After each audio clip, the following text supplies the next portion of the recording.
and I wanted to do this for years. It's the Bennington Show on a Friday. Big Friday show planned for you. I'm Ron Bennington. There's Gail Bennington. Oh, hi. There's Stanley Bennington. What's up? None of us are as popular as Joey Jojo, who had a bunch of fans showing up this morning celebrating his music. So, Joe, congratulations. Thank you very much. Happy Friday. You know what? There's a new kid in town. You know what I mean? I'm feeling the heat already. Feel it too, and it's not June, I'll tell you that. The thing is, I don't want to hear it about the new kid in town. It hurts. Yeah. And you know what I always say to the Eagles there? Why don't you try to be friends with this new kid? He seems cool. Yeah, he seems all right. You don't always have to drive the car. You know, pull over shotgun a little bit. I can't believe the way Joey Jojo's popping, though. Oh, it's driving me nuts. I got to be honest with you. I just feel the footsteps. I'm opening for Madonna, actually, next week. Yeah, your ass. See what I did there? Uh-huh. Yep. Made it sound like he was taking a dildo in the ass. Mm-hmm. Take it. That's Amy Schumer's big job. That's up on the iBank today. She's got a job that sounds good on paper, but then you got to walk up in front of a bunch of Madonna fans and attempt to do stand-up. Yeah, I think it's more impressive the way it sounds. I think it would be probably pretty difficult to be like, hey, I know you're all here to listen to Madonna. Well, let me have a few minutes of your time and do something that you're not here for. Yeah, I think Bobcat opened for Nirvana when they were at their peak. And it's just like, you know, maybe Nirvana liked him, but it's tough to win over that crowd that's there for an entirely different reason. But, you know, nice sweet gig for her. Everything keeps happening for Amy, right? One after another. Just killing it. A little sadder news, Jack Rollins, was about as famous as you can get as a manager. Well, I'm going to say sadder, but you pass away at 100 years old. Yeah. And, you know, he's got this amazing backlog of comedians that he found and nurtured. And I don't even know if there's anyone like that today that you can compare him to. I was watching the cable news networks, even though I shouldn't have last night, just yelling back at the TV because they sit around. The same shit happens every single time. I remember the last time we had a shooting, I said, I'm not going to talk about it because the people want guns. They're going to keep their guns. Right. This is the price of business for, you know, what we have. This is the price of business for our freedoms. And every once in a while, a nut runs off, shooting off everybody. And then last night, they wanted to, you know, bring it up. The Confederate flag flies over this town. And I'm like, I know that pisses some people off. Tens of millions of people see that flag without running into a church. Yeah. You know what I mean? It's not the cause. It's not the cause. It might be part of the racial tension, but no piece of cloth that any of us see is going to make us run into a church. You know, the kid's obviously a nut at 21. Then they're like, we've got to spot these nuts earlier. And then you're like, well, what about, you know, artists, you know, the weird kid? You know, aren't we the transgender accepting people now? Right. Now we can't respect a weird kid with a trench coat.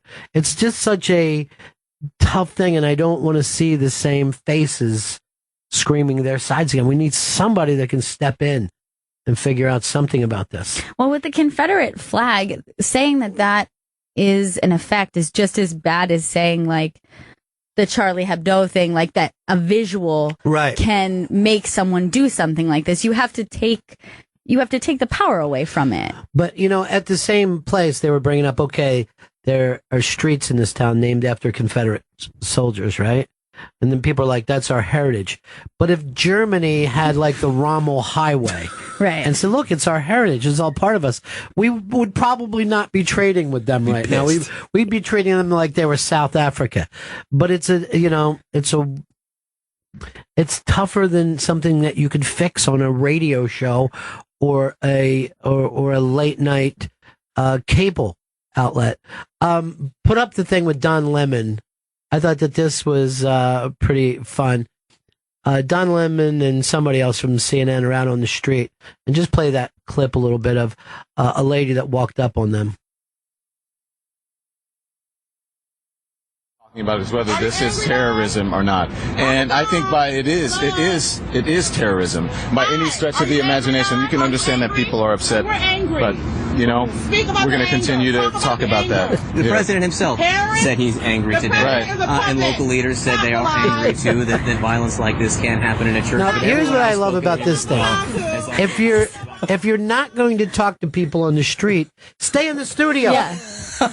You're setting this up so anyone can walk up and say whatever they want to. I think that's really funny how many people on the street, they get pissed about it. They're like, hey, we're doing a show here. Yeah. So like, why did you take it out here? That's nuts. But I think this woman's awesome. Well, it was the best TV all last night. I mean, it was the only thing at all that made me somewhat happy because you could see here's a person on the street who's basically closer to the edge, right? Mm-hmm. And the talking heads who are there to solve the problem don't want to talk to somebody on the edge. Right. Yeah, they're acting as if she's not there. And also, she's saying, like, be emotional about it, which is kind of funny. Like, stop thinking that this is an intellectual discussion. Yeah. It's clearly emotional. Are you mad, Don? Talk about the anger. Well, there's anger, obviously. I'm I'm afraid of this woman.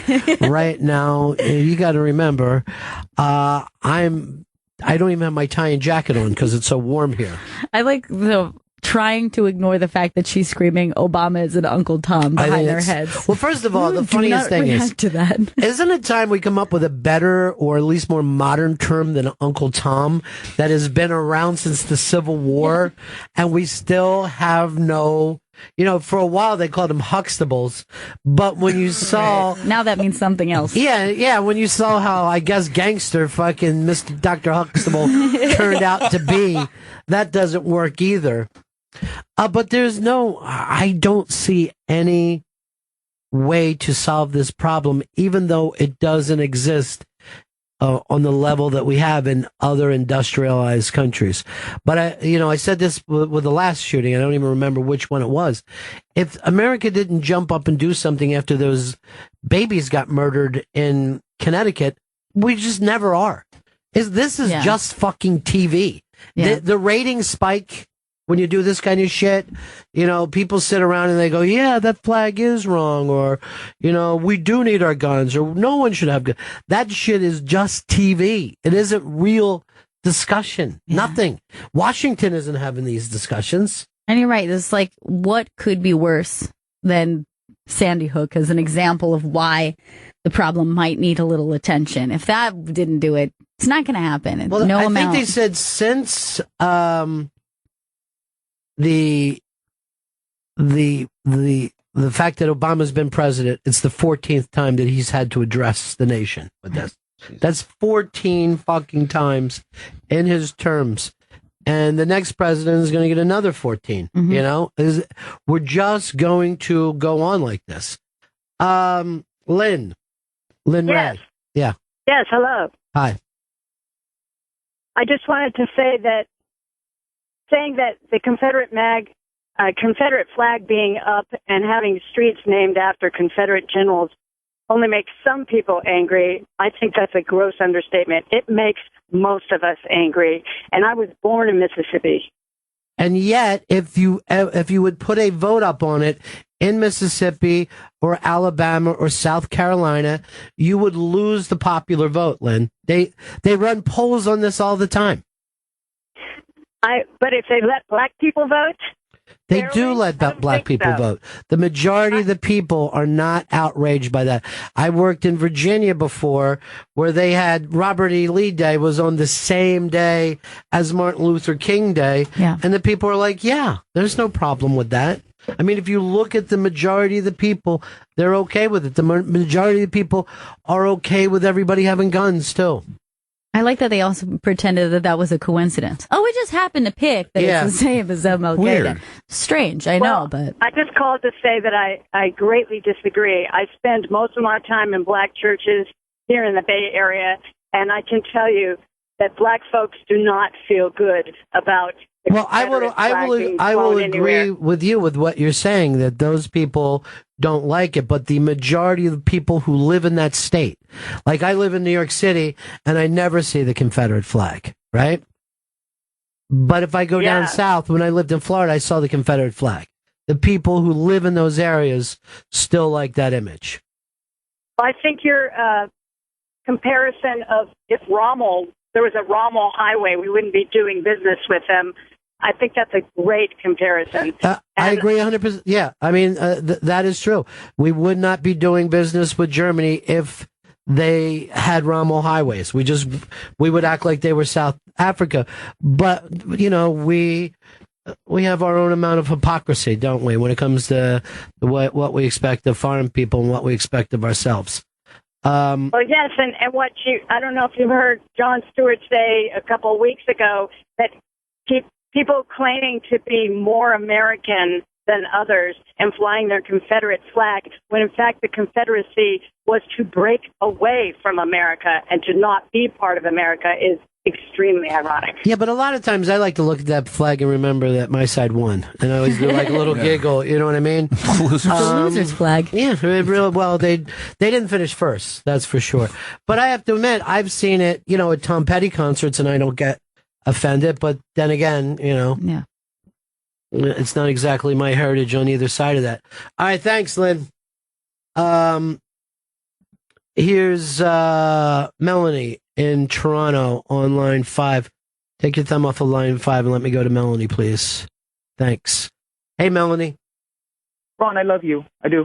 Thanks. You're awesome.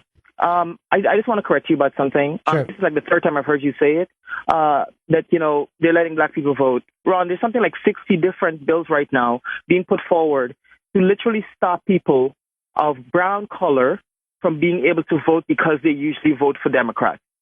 That's literally happening right now. They've gutted the Civil Rights Act in ways that I can't even go into. We don't have enough time on the radio right now. And as far as the Confederate flag, no, we've never been okay with that. That's a flag of treason. That's what that is. That's like Americans saying, you know what? Yeah, we're totally fine with you flying the Al-Qaeda flag. That's the same exact thing. Those people wanted to not be Americans.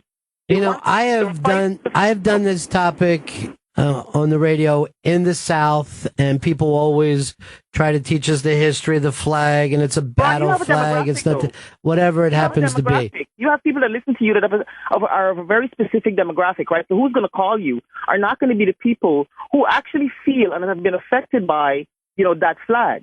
I mean, those people are literally flying a flag that says, we didn't want to be Americans anymore. We want to fight for the right to own people. That's what that flag is about. And that is flying in prominence right now. They didn't even have the decency to actually fly it at half staff after what happened in South I saw that as well. They didn't. Yeah. I just wanted to say, and also I love you and Gail. Thank you very much, Melanie. I love you too, appreciate it. Chris, I love you. Oh, thanks, man. You're awesome. Okay, bye. I've just done this topic on the radio so many times that I can honestly tell you, I'm just I do not overestimate the American people's ability to fucking deal with this. I brought this up yesterday with Pete. Really, you get into these kind of topics and you see how much people have sunk their heels into either side. Yeah, they're pretty unwavering in their opinions, no matter what you propose to them. It's hard for people to look outside of themselves, I think. Well, it's hard when you grow up with something. But I remember when Obama was elected, what it felt like here in the city where people were running around that night just excited, not just people of color, but white people seeing this as a whole new time.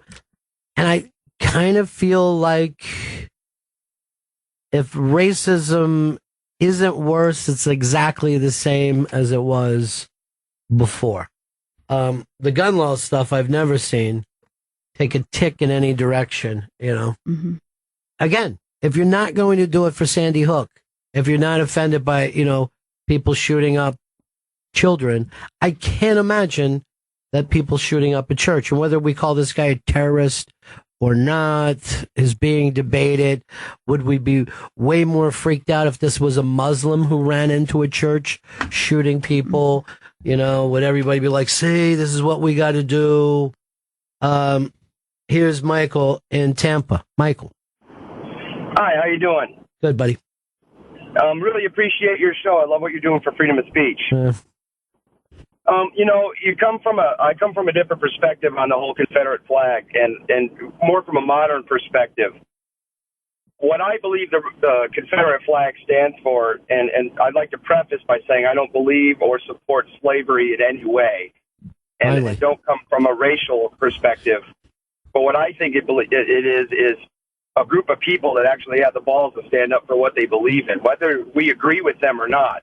They stood up for what they believed in. They didn't believe the federal government had the right to tell individual states what to do, and that's why they wanted to break away from the federal government. All right, Michael, now having said that, right, do you realize that thing that means one thing to you means something totally different to other people and is offensive to them? And I agree with that, and that's the beauty of opinion. We all are able to have an opinion. But in the same respect, whether it comes to gun rights, abortion, or any other issue, you've got to give respect to people that have the gonads to stand up for what they believe in, whether you or I or anybody agrees with it or not. So what you're saying is you respect people that would turn arms on the United States of America? If they had the consensus of enough people. How many? How many do you need? Do you need 15 people? Do you need 15,000? Do you need a million? I'd say it was probably 33% of the nation. So if you get 33% of a nation to feel one way, time for revolution. Well, if you have enough supporters, but then you go back 100 years before that to the American Revolution. How was that any different? We were part of a nation at that time. We didn't agree with what they were doing. Probably half the nation at that time didn't mind England and what they were controlling, and they still went to war with them. When we had entire colonies at that time that didn't want to separate. All right, thank you very much, Michael. So this goes back to the thing we said is some people, they believe in this heritage thing so much. And by the way, the states' rights thing got sincerely destroyed because of the South in the 1960s. Once they were able to roll in fucking tanks so kids could go to school, forget states' rights for that. If you're anywhere younger than probably 55 years old, you've never lived in a country that paid a lot of attention to states' rights. Hey, Tom in Charleston. Hey, Ron. Yeah. I just want to stick up for Charleston a little bit.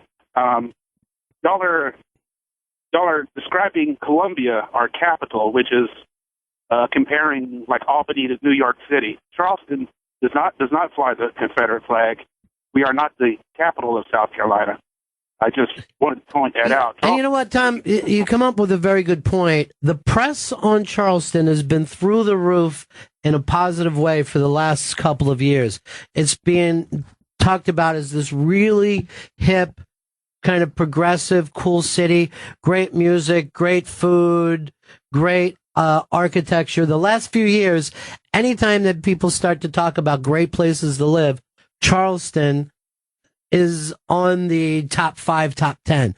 And then when something like this happens, suddenly they have to bear the brunt of the entire Old South and go through that shit again. It's a really good point that you brought up, Tom. The 20-year plus mayor here is Democrat, and he's actually spoken at the Democratic convention. It's a pretty liberal-leaning city. Yeah, and there's great music, there's great art, everything is happening. And when when something like this, horrific thing like this comes up, everybody goes back and paints it as if, this was some kind of 1940s, Riders of the Night type shit. And you're exactly right, Tom, and I'm glad that you called with that. I appreciate it. Thank you, Ron. Peace. Yeah. Bye-bye. Really, really stupid how we get into with this stuff. Hey, Steve, go ahead, buddy. Yeah, I just wanted to go on record saying that this Confederate flag thing is bullshit. They talk about states' rights. If you look at the declarations from the Union, from Texas and South Carolina, they all talk about owning slaves. I live here in South Carolina. The Klan is still here.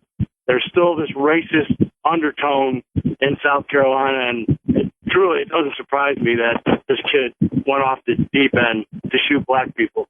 Well, the weird thing about it is there's still a racial undertone to most places in America, if not all. And I remember when they attacked that kid from Silicon Valley for saying Philly is a racist city. Oh, yeah. It was sure racist when I was a kid. I mean, I can't speak for it now, but Philadelphia has as racist as a background as, anybody else. Boston is the same way, and these places are in the Northeast. New York City has had plenty of racial problems. There's always been something easier for everyone else to identify racism in the South, but not to look at their the own. war. The war was a great chance for anyone who wasn't on the losing side of that to jump out. Dan in Jersey, go ahead, buddy. Yeah, so this goes to the point of how you're saying Charleston is a beautiful place and happening and young people moving there. I think this kid was like a Manchurian candidate type person, because 2 days ago or a day ago on the news they said a senator or a senator's son was in the congregation that got injured or hurt, and the pastor obviously is very influential. Now these 9 other people are just collateral damage. That's probably something like that. Yeah, I'm not a detective, and I don't think it's going. I don't know if he's a Manchurian candidate. Is the false flag operation? Is that next? Yeah, I mean, it's obviously this was a deranged kid, just a fucking deranged kid. Steve in Alabama. Hey, Ron, how's it going? Good. Before I pick up on you, I just want to make another fucking point. And this is why a lot of black people see this as racism. When I say this is a deranged kid, and I'm not blaming all white people, it's something that doesn't happen on the other side. You know what I mean? That no one ever goes up and sees some black, mugging or something, go like, this was one nutty kid. Right. That's all we're dealing He's with an asshole. here. And, those things are true as well. All right, go ahead, Steve, in Alabama.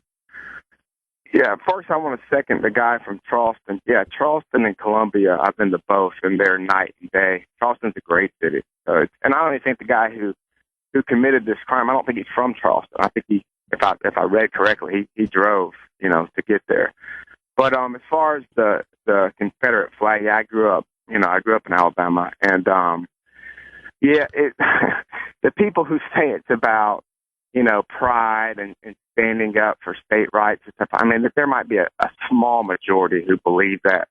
For the most part, it's a ridiculous flag, and whether people want to say it or not, I mean, it is. It's kind of a flag of we want things the way they were in the past, and so that's kind of a ridiculous argument that it's a Southern heritage thing. Maybe it is for some, but from what I saw growing up and from what I see now, no. I mean, it's a racist flag. And you are right on both counts that just because you see it as being heritage, but knowing that is bringing out these other feelings in other people, again, we're not talking about this shit every day. It pops up every once in a while. The same with the gun stuff. Pops up every once in a while. Well, it's crazy if you think that somebody would put their... I'm not saying that anyone should ban anything or whatever, but I just feel like if you know that it affects people, are you seriously putting your own joy? Like, how strong of an emotion is your joy and pride when you see it versus, incredibly hurt feelings and just feeling like... Well, the thing is that most white people will agree on the Nazi flag, right? They'll agree on the Ku Klux Klan, but they do not in the South agree on the Confederate flag. Right. And all those people are willing to say, hey, these things are racist. So they know there are some things that are considered racist. But you have to think that there are enough people who are not racist who feel like this is our flag from where we are, right? And that's the strange thing about it. I am willing to think that not everybody who rocks that flag is racist. I've been to Charlie Daniels concerts. I've been to fucking Petty concerts. Willie Nelson always rocks his Texas flag, and everybody goes fucking crazy. He drops it during Whiskey River, and everyone goes nuts. But I don't think Tom Petty has a racist bone in his body. And I saw a huge flag up at one of his shows. Unless I'm crazy. I don't want to do a Brian Williams here. See if you can find a picture, because it's been a long time since I've been to a Petty show. But I remember him doing that, I think, back during the Southern Accents days. That they would use like a backdrop. There you go. Yeah. Yeah. That's a giant Confederate flag. Yeah. And I think Skinner used to do it as well. And I don't think everybody was racist about that thing. Jerry in Tampa. Hey, how's it going? I'm actually in Texas. We're talking about the Confederate flag and whatnot, but if you can't let people's emotions dictate the Constitution without going to it. So if it hurts somebody's feelings, but they're saying the American flag can be racist, the Texas flag, the Confederate flag, but then they had an ISIS flag in an apartment building in New York, and all that's freedom of speech. So where did they have an ISIS flag? It was in New York, hanging off an apartment building. One of the guys had an apartment with ISIS. I will tell you this. I mean, I don't know this story, but I live in New York City, and I don't see a lot of pro-ISIS stuff here. Well, and I'm not saying it is. I'm talking about, and then they try to get down. It's like, well, it's his First Amendment right to have it up. So, I mean, when do you start stripping? No, look. I think I think everybody agrees that we all have First Amendment rights to be a dick, right? Everyone fucking gets that, but you are going to get that fucking blowback of being seen as a racist by at least a large portion of the people. I don't even know whether it's a majority, but to say, hey, I don't mean it as a racist way. I think you're going to spend a lot of time explaining that. But when you're down south, you see a lot of bumper stickers and stuff. I don't see black people fighting with them every time they see it. Black people grew up around that image as well. So I think I started this by saying this is bullshit. No one looks at a fucking flag and runs into a fucking building and start shooting people. Chris, go ahead. First thing is that kid that went in and shot those people in the church, they've already said he was on a bunch of meds. But apparently not enough. Yeah. I know that we all want to blame it on the medication, and perhaps there is. I mean, I don't trust medication, but at the same time, if that kid wasn't on some kind of meds, they were fucking missing the boat. Because he's fucking nutty as shit. But then y'all got on more of the topic of the flag, the Confederate battle flag, and the Nazi flag. Yeah. The problem that everybody seems to forget is how many of our Native Americans were murdered under the American flag, and does the American flag offend the Native American, and what do they tell them to do? I know. I know it would offend me when I was a kid. If I was an Indian, you know what I mean? I'd be like, fuck that flag. I just like a war bonnet. That would be my only thing. Here's John in New York. Go ahead, John. Hey, how you doing, Bennington? Hey, man. So, has anyone discussed what the Reverend was preaching about? Was he like a Reverend Wright, trashing white people, saying that they're all devils? Because I'm getting tired of that myself, but I'm not going to go shoot people, but it was a church. It was a church. Yeah, I don't think that there's 12. They were probably talking about Jesus. If I'm going to take a wild and fucking probably guess. was as dull as you could possibly get. It was probably a show I would have walked out in no time at all. Only 12 people in the whole room. Is that right? Yeah, it was 12 people, including the kid. Jesus. Yeah. It wasn't a happening, packed church. And this is another example of like when you flip the races on a crime like this. This man is literally asking, were they asking for it by talking about some real controversial stuff in there? Well, they had it coming. Am I right, everyone? What? Oh, are you? No. Okay. No. Who are you? No. Who are you in this game? Nobody. No one. So we can't solve it. We can't do anything about it. We tried, but we tried as much as CNN and. Brian Williams was in the room and was the guy who got to the shooter and broke his thumb. At least that's what he said on the Today Show. Wow, tonight. I believe him. I saw Brian Williams on the Today Show. It was so depressing. And then I went over to Twitter to see if anybody was buying in, and they were still putting the boots to him. Sure. He put it out there. Now he comes down and said, yeah, I did lie. And I remember when I started the lie. I went back through my life tearing everything apart, and I believe it's my ego. No shit, Brian. Yeah. You think so? Look, here's the thing. We're all storytellers in this business.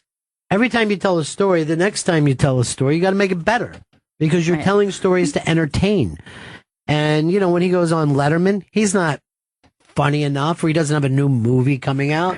You know, he has to make it seem like. This is the other thing about Brian Williams that got to me. He's like, I had that job for 10 years and we were number one most of the time. Who gives a fuck? If you're actually a journalist, right? Do you really care what your fucking ratings are? Yeah. I mean, that proves to me, anytime anyone who's in the journalism business talks about ratings, because you get more ratings showing tits and ass than anything, right? I mean, the ratings are not the thing to celebrate if you're in journalism. It's the story. It's helping people. Well, it would be the truth that you're getting out there. Are you reporting the truth? Are you doing good work of bringing the truth to the people? Whether it's helping them or not, whether it's, you know, you want to enlighten a situation. Your ratings are because you worry about ratings is why you go on Letterman and tell stories about how you saw bodies floating by you in New Orleans. People are like, why didn't you grab one of them? Why didn't you tell a cop? Why did you just sit there looking out your room all freaked out seeing a body float by? Could have called it in. Seems Brian. like something you should have reported. I watched a rape take place right in front of me. It's crazy. For an hour and a half. Thought about jumping in. But he's going to be on MSNBC, and he'll probably, you know, up their ratings a little bit. Here is Miguel in St. Louis. How's it going, guys? Hey, buddy.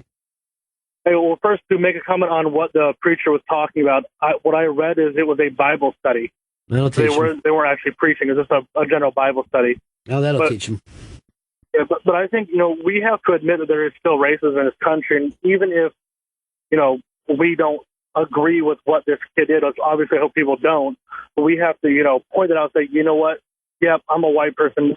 He was racist, and we stand against him. Just like when there's an Islamic terrorist attack, we expect every single Muslim in the world to stand up and say, yeah, you know, we denounce that.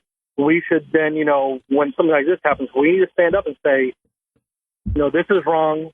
We need to fix it. We all need to work together to get this shit to stop, because unfortunately there is still a large racial undertone in this country. And if we don't all stand up against it, how can we then expect when something happens in another group for them to do the same thing? Let me tell you how far away we are, Miguel. Not only do we not talk about racism, but if someone brings up racism, they're almost attacked. Louis C.K. did the piece where he was talking about, I think he's saying he's a little bit racism or light racist. Yeah. Where he's like, if I walked into and I'm paraphrasing here, but I think a Chinese restaurant and 4 black women would be running it, I'd be like, what? You know what I mean? Yeah. That freaked people out. You know what I mean? That was like, Louis, you know, he's really crossing a line there. And you know, we've talked about, Colin Quinn, our buddy Colin Quinn has a book out talking about races and the differences of races that he's noticed growing up in New York City, that it's also to be celebrated. The differences are to be celebrated.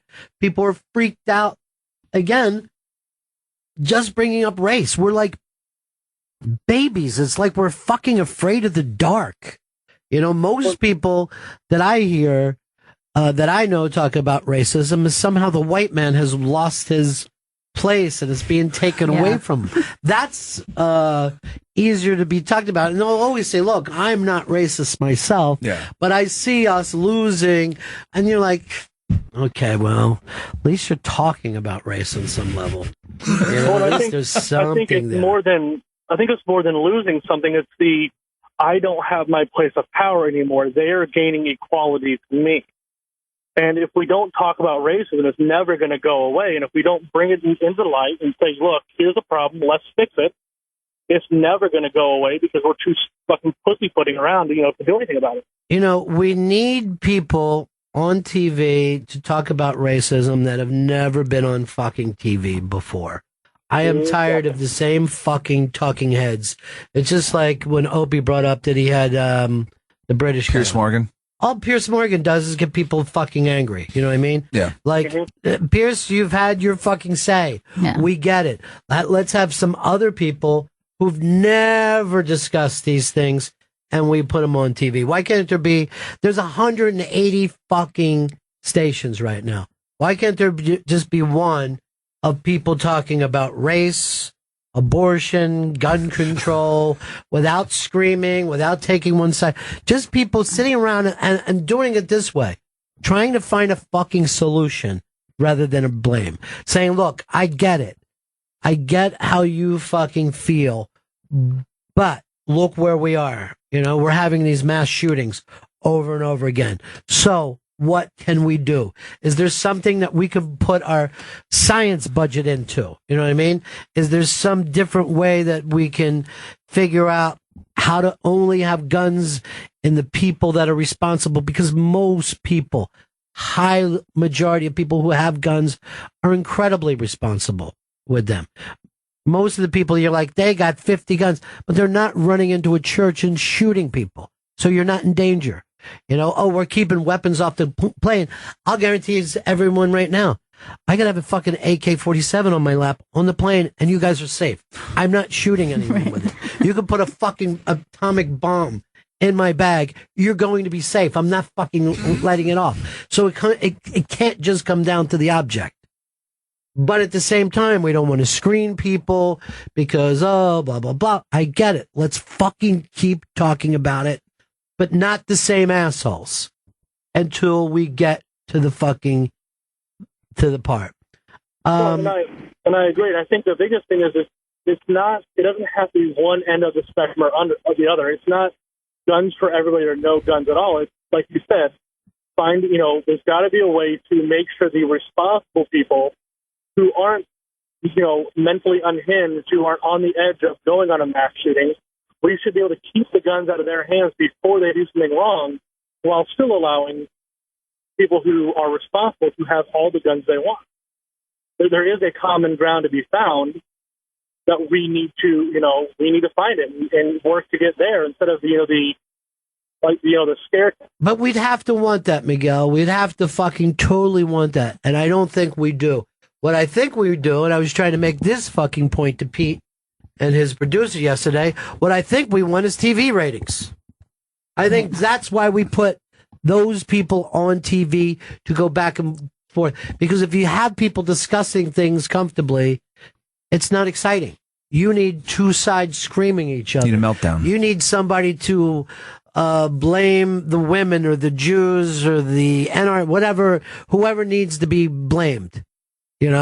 Then people are like, yeah, you are right. It's a flag's fault. You can sit in your fucking house and feel fucking smart because you're not flying that stupid flag. Yeah. What an easy, safe excuse to use instead of stepping back and looking at what a fucking complex issue this is. It's incredibly complicated. And we're acting like it's, and like it's not. John in Texas. Hey, Ron, you just hit the nail on the head, man. Racism is for TV. At the grocery store, it doesn't happen. I'm down here in South Texas. You got kids with big pickup trucks with Confederate flags on the back, blaring rap music, smoking weed with their black friend in the passenger seat. I mean, it's not a big deal. But ratings, it's just the be-all, end-all. It really is funny about how many of these country kids fucking love urban music, and now it's showing up in country music. Yeah, I think they call it cunt rap, but I'm not. Don't quote me on that. I'm not 100% sure. I might be thinking of some other product that they're selling. I'm not sure where I am with that. But yeah, that's Gail, you brought up about how complicated those kids. They fucking ride around in those trucks. They got a gun and a thing and a Confederate flag, and then they're just rocking the fucking Kanye as if he speaks to them. Crazy. I don't know how to fix this. I'm going to stay with it every day as long as I can. Oh no, I'm going to break right now and change the subject. This is Bennington.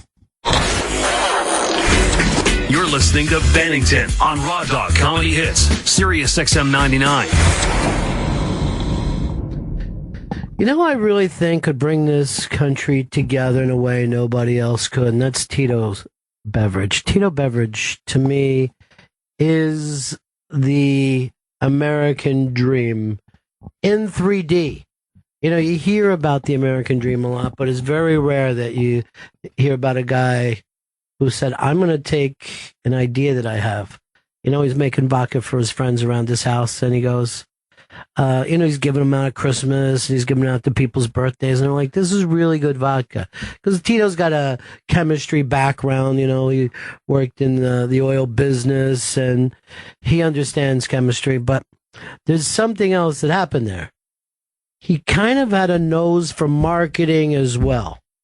So what did he do? He said, I'm going to start a vodka business. And it was like, you live in Texas, dude. This is the craziest idea I've ever heard.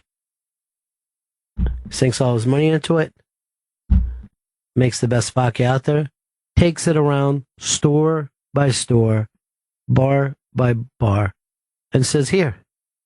He walks in with just a bottle and a glass. Taste this. Not going to ask you anything else. Just taste this. And somebody would say, damn, that's good vodka. And he goes, I made it. I made it at my house. Why don't you take a couple cases? Why don't you take a case? Why don't you take a couple bottles? And that went on and on and on. He just kept moving it. Marketing and sales after the creativity of putting together this vodka. And now you can go anywhere in the country and see Tito's Vodka. That's an amazing story to me for a couple reasons. Number one single person can still do something. And number two, quality will win out over hype still. Tito's Vodka. Tito's handmade vodka is distilled 6 times from 100% corn and is naturally gluten-free. Visit us at titosvodka.com for recipes, songs, and more. 40% alcohol by volume, handcrafted to be savored responsibly. This is Bennington, Raw Dog Comedy Hits, Sirius XM 99. Free trade can be wonderful if you have smart people. But we have people that are stupid. There he is, the next president of the United States, the guy that can stop everything bad and make everything good happen. Donald T. Rump, his son was on with Opie today. I believe his son will be the vice president. If not, I guess the daughter will get it. But or my first choice, George. Mm-hmm. Hopefully it'll be George. George is the greatest. Now, those songs come to us from Joey Jojo, a guy who stole America's heart. And today, out on 6th Avenue, the fans were showing up and going crazy for you, Joe. Were you ready for that to start happening? Not this soon, in all honesty, but I feel like, some celebrities, musicians shy away from it. I'm not one to do that. I will... You're going to mingle with the fans? I'll mingle with the fans. Yeah. Just be careful, all right? Wrap that rascal, because some young lady out there is going to want to take that fame sperm of yours and go get some serious money out of you by being the baby mama. Where are we going to put it up, Chris? Up on Twitter? On the Twitter, at Bennington Show. You'll be able to see, and we can't see it here yet. All right, it's just coming up. This is, now, Gail, you weren't out there this morning, but there, Joey Jojo was walking down the street, and his fans spot him. Go ahead and play it. And look at them. They're going crazy for him. These are not paid actors. These are actual fans of Joey Jojo who, for some reason, lined up even when they didn't need to. Look at him. They love the fact that he does that little dance. Oh, he's slapping everybody 5. You're going nuts. Oh, he's going back. I've never had a rock star spend that much time with me.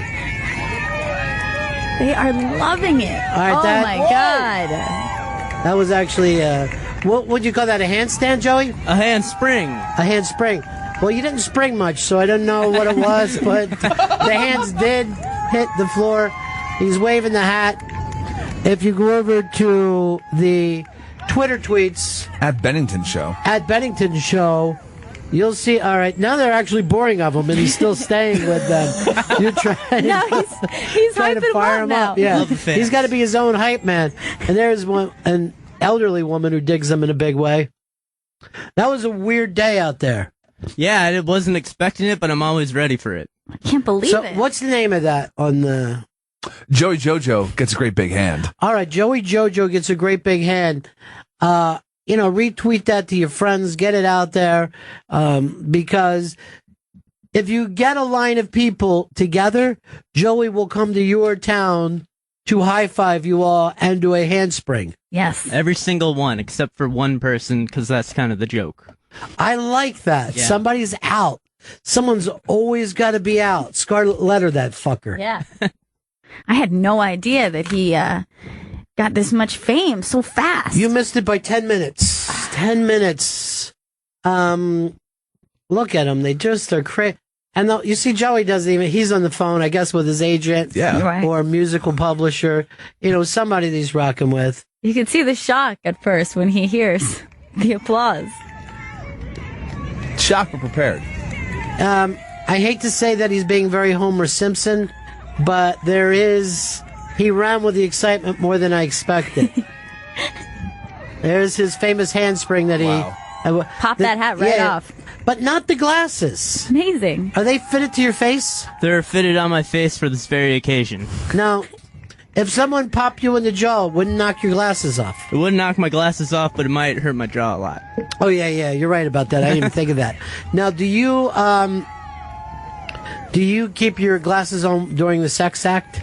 Yes, typically. There's some things where I have to take them off That's for. good. But because typically. when you're dating someone and they take their glass off during that, it suddenly feels like you're banging an ant. And I don't mean, your mom's sister. Oh.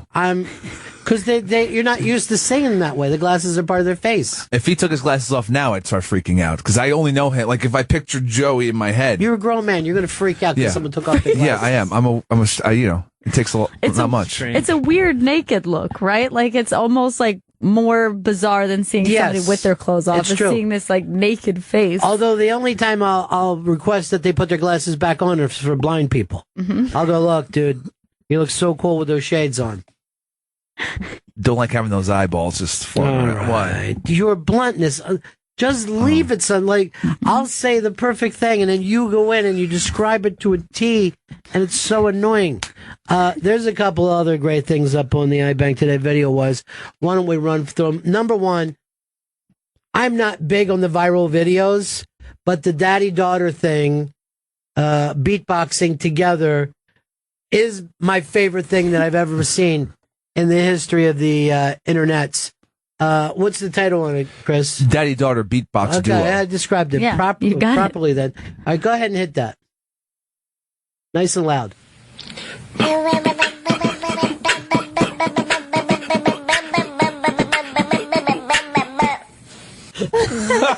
Let her face at the end of it.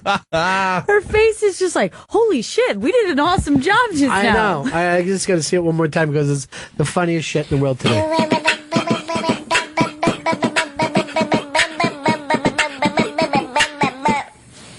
Oh my God, I want to steal her so much. I mean, I'm not a gypsy, but I would throw her in a pillow sack and just run with her to the night. Not to sell. Yeah. But to keep as my own, just beatboxing all the time.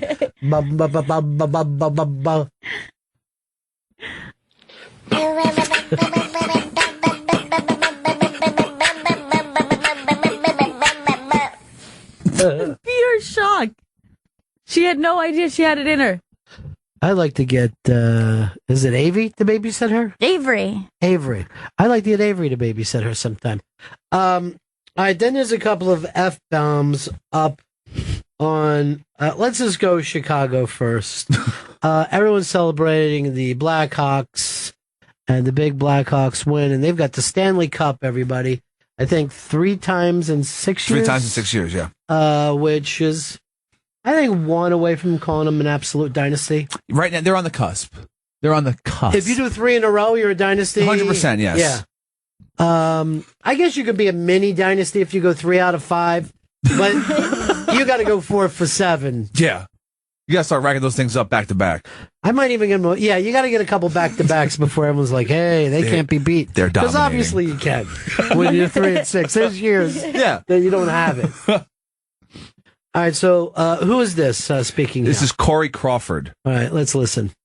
Fucking right, Chicago. That's the way he opens it. Now, To a huge pop. Yeah. First of all, you got to feel happy for the people of Chicago. They show up in droves, for this big day of theirs. But the first thing he says is fucking right. I like that anytime somebody curses into a microphone, grown adults go crazy. Yes! I know I do. Yes, he did it! Remember when Big Poppy fucking cursed for the bombing? Yes. Everyone he loved didn't curse for the bombing. He yelled, "This is..." What happened? They wanted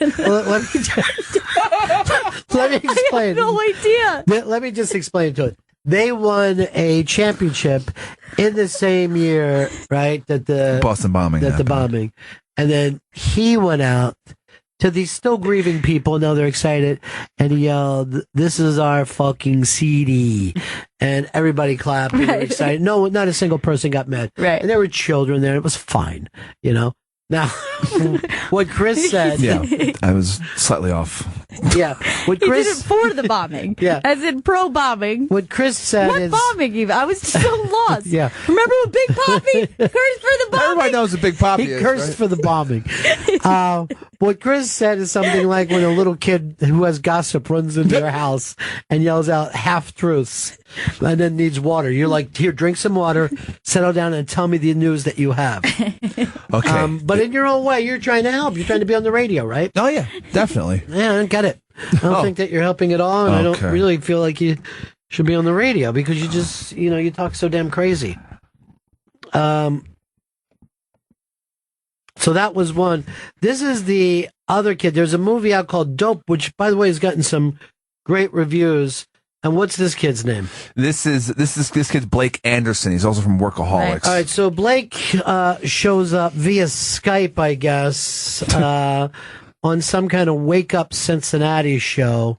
He's, all right, I'm just going to say, obviously fucked up. They can say he's as tired as he wants, but he admitted he was out until 3 and, right. Then I guess he's in LA, so it makes it even earlier. Yeah. It's, if you're doing Wake Up Cincinnati and it's 7 there, in LA it's actually 5 for you, right? Yeah. So if you've been into a bar till 3, 4 o'clock in the morning, You're still drunk at 5. Yeah.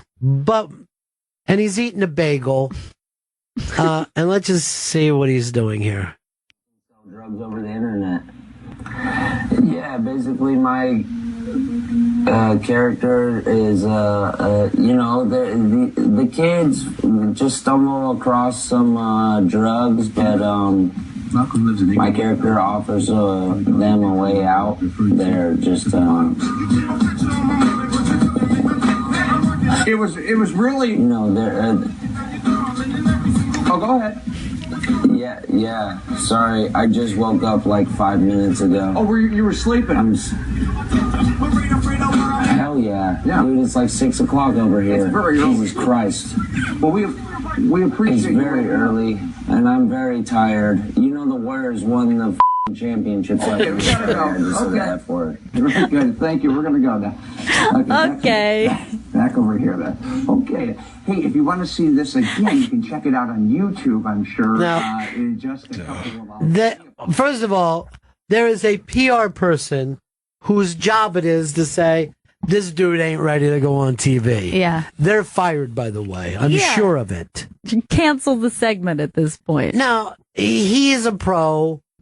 This movie needs him to promote it. It's a small movie, right? Yeah, yeah. And what is it? Is this the one about drugs show up at the wrong house? Yeah, and these kids, get involved in it. These high school kids. So supposedly there's like a FedEx delivery of drugs to a house, if I'm correct there.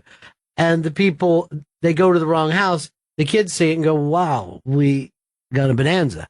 I actually had an idea of a movie based on this years ago, before Gail was even born.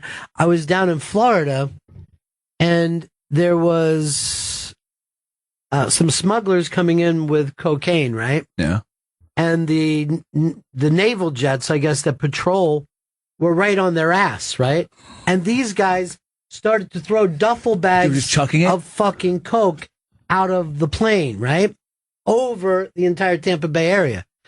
And I'm watching the Morning in this story, and I get up and I go out and look around my backyard, look up on the roof, you know? Yeah. And the whole time I'm thinking of, like, who can I call? You know what I mean? Like, if I run across this, what's the easiest way? Let's get rid of this thing. Yeah, to get rid of it fast. Yeah.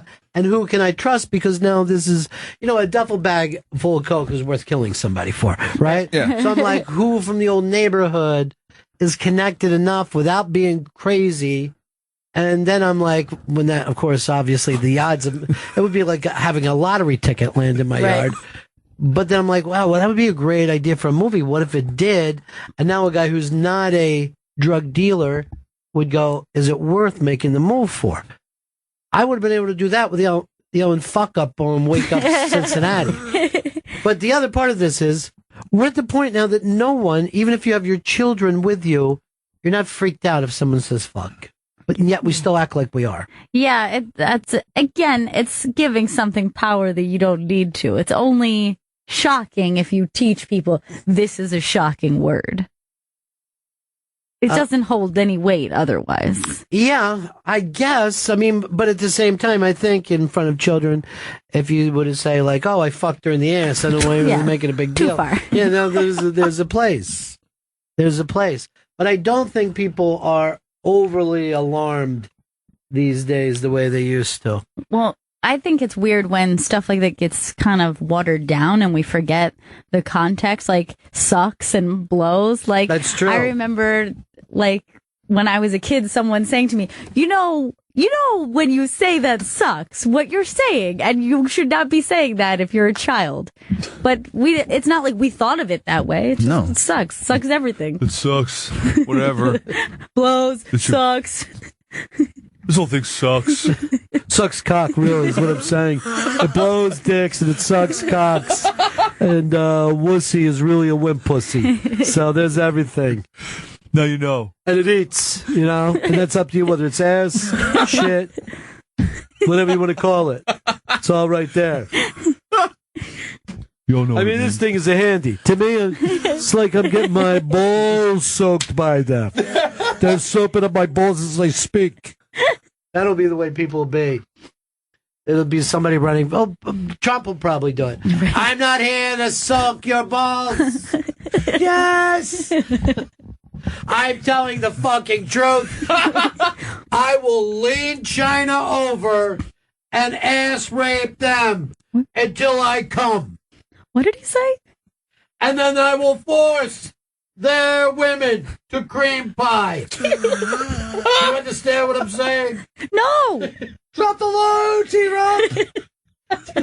Drop it! I really would. You wouldn't even need to give him $50. He'd be over for 10. Oh, for that speech? Did Opie bring up the $50 with them today, or? I didn't hear him bring up the actress. You gotta start listening to Opie, man. You know, he likes you, and I'm banned from the show, from Opie's show, because of two brothers. And I'm not going to say who, but it's the Stangles. Good. They have put up a wall between me and Opie. I can't believe it. No, whatever. Because, you know, everybody's got a job to do. You guys used to be so close. I thought we were close. Until they showed up. And I thought me and the Stangles were close. I know. All right. Kathleen sent me an email when you guys were talking about how you hate people bringing children into bars and then telling you to shut your pie holes. Yeah, it's terrible. And then brunch came up with that because you guys like to eat brunch and people bring their children, and there's people doing drinking. Kathleen wrote to us, I can't think of anything more uncomfortable for the actual parents like a fucking brunch scene. The Bloody Marys and mimosas being guzzled around you. Girls getting time to weep drunk in the late morning till mid-afternoon. Obnoxious. Why defiantly go to brunch with a toddler? Sounds like hell for you and the other brunchers. Then she says this, and I like this. I may be too irritable for brunch anyway, in the damn first place. I don't like to do it due to the aggro factor, and then by being surrounded by people eating brunch and talking about brunch. You know, this is true. It wasn't that many years ago that the only people who wanted you to go to brunch were grandparents. They'd be like, let's get everyone together for brunch. And everyone was always trying to dodge them, because who wants a weak mimosa? If you want to drink at your house. But now it's almost the millennials that love brunch the most. It's a brunch bomb has gone off in the city. It's not worth going to. You know what I mean? Because it's too packed. Dude, I don't want to be crazy on a Sunday morning. The goddamn lines for a brunch around noon at restaurants are longer than any dinner fucking wait I've ever had in my entire life. Let's also point this out. A lot of these brunches are just breakfast with a cocktail. Yes, but I will say this. I don't like the brunch scene. I hate when some places... there's nothing more annoying than somebody saying, let's go to brunch. I have a great place, and you show up and it's a 45-minute wait. No, it's no better than any other place that's doing brunch. It's just popular. But let's not punish brunch, because brunch has great things going for it. Eggs Benedict. You can get that for breakfast. Sure, but at a reasonable hour where people aren't saying, now it's not time for breakfast. We're eating Eggs Benedict well into the 3 p.m., 4 p.m. hours. I like that. Well, first of all, go to any place that has breakfast 24 hours. Let me tell you something else. You are not fucking helping French toast by putting whipped cream on it. All right? That's bullshit. Also, that stuff? I don't want to slab a there's only one thing I'll give you for the brunches that are beat breakfast, and that's a basket of pastries that happens to come around. Yes. Now I'm like, wait. There's also pastries. It's the bread. Free bread of brunch. but a good solid breakfast would have all those things. Do you order a piece of chicken with your Eggs Benedict, or is it just Eggs Benedict? It's Eggs Benedict, but sometimes it has interesting things. Like instead of the Canadian bacon, maybe a crab cake. Crab cake Benedict. Okay? I'm going to give you a crab cake. But also, I couldn't eat that at 8. I would have to eat it lower in the afternoon, which means I'm either sleeping really late that day or I'm eating some breakfast before I go to brunch in the first place. I've done it. I've had a little snack pre-brunch, believe me. I met you in your neighborhood for brunch before. You did, yeah. And you guys were I hope you like this brunch place. They were very nervous. Yeah. They're like, look, this place is kind of rustic. And I'm like, you're not going to fuck up pancakes. I'm very happy that we're going to brunch. But you were taking it on as if you were making brunch. I know. There was too much pressure that you wouldn't feel during a normal breakfast. It's true. All right, Joey Jojo, who's his music is causing people to show up here and party. Are you a brunch guy? I love brunch. How many people do you meet for brunch? Typically 4 or 5. And everybody pays separately, or somebody pick up the brunch? Everyone pays separately. I hope to get to the point where I can just grab the check. Very exciting. That's the point I'm at. Baller. I'm a check grabber. I don't like to go to brunch. There's 2 things I hate.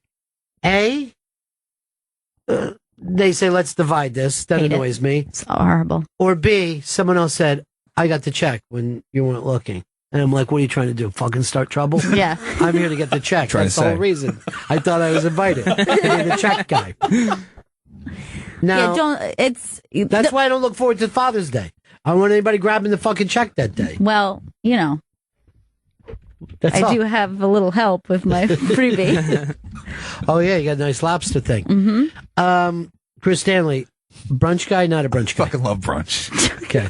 I knew you did. I knew you did. But Eggs and booze, I knew you'd love it. See, the thing is, when I go to brunch, I get lunch food. Like, I get, fried chicken or a burger. I normally don't. Then you go out to lunch! But it's technically brunch. Or, chicken and waffles. That's the go-to. That's a favorite of mine. Well, that's a brunch dish. That feels brunchy because you're combining the 2 things. First of all, I think chicken and waffles is a fucking dinner dish, period. Right. Well, I'm glad to have chicken and waffles anytime. Hell yeah. But you were just going out to lunch. But it is technically brunch. It is labeled as brunch. But I get lunch foods during it. Then you're going to lunch. Brunch. Don't you like breakfast foods? I like breakfast foods, but I like breakfast foods at night as opposed to the morning. Wait a minute. When you wake up on a given day, what do you eat? I usually don't eat breakfast. Okay, that's really unhealthy. Yeah, it's the worst thing for you. Most important meal. Okay, all right, man. I'll start. I always say it's one of the top 3 most important meals of the day. Definitely. At least the top 3. It's never out of a brunch. let's say on a Sunday you don't eat when you get up. You're one of those I got my belly type guys. No, I'll have like a sandwich when I wake up. I'll wake up later in the afternoon. Like a turkey sandwich? Yeah, or like actually, a lunch turkey sandwich, yeah. I'm disgusted with this. You have given up on the way we live our life here. You're Alice in Wonderland. You don't get up in the morning and make a sandwich. That's fucking crazy. When I had dinner last night, I had eggs and fucking toast for dinner. Look, I don't have a problem with breakfast for dinner. There's a tradition in that. Yeah. There's not a tradition of getting up in the morning and having mashed potatoes and chicken.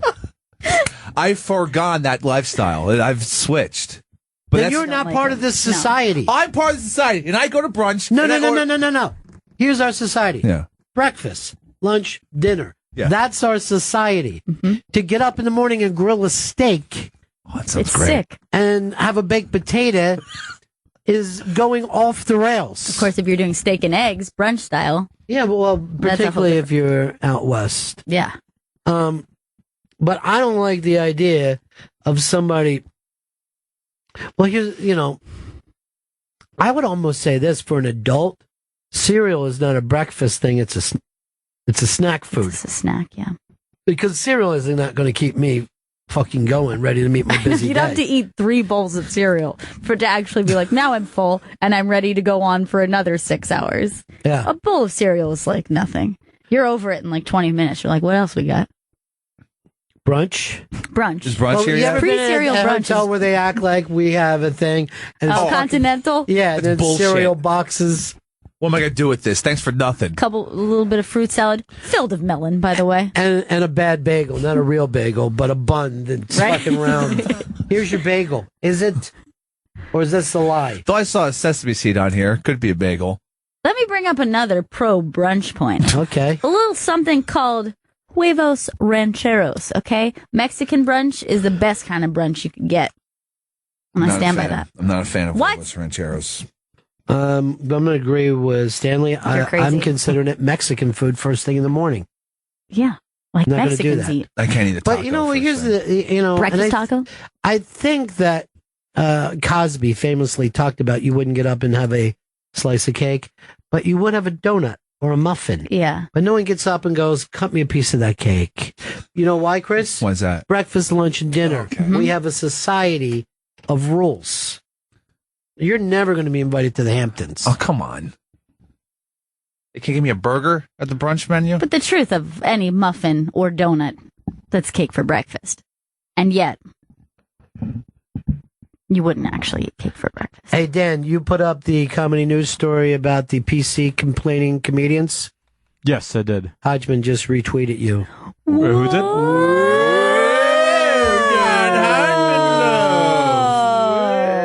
You're being known, my friend. You're getting known. Hodgman. That's pretty cool. Hey, how'd your mom enjoy the show yesterday?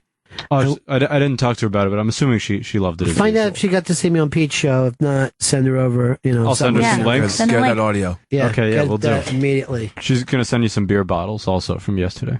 Why? What? That's because there were the giant beer bottles that went missing, and you asked for a gift, and she's Okay. working on it. I don't remember everything I said during the show. Here's Bart in Jersey. Hey, I just want to kind of comment and agree with Pepper and Gail on how great brunch is compared to breakfast. Wait, let me just stop it. And I found out that Dan did not put his name on the news story. You'd be friends with Hodgman. Hodgman and Pearlman. No more. The Man Show. It can go unspoken. That doesn't work for you. Get your name out there. Brand your name. Be like Pete. Brand your name constantly. Put your name on it.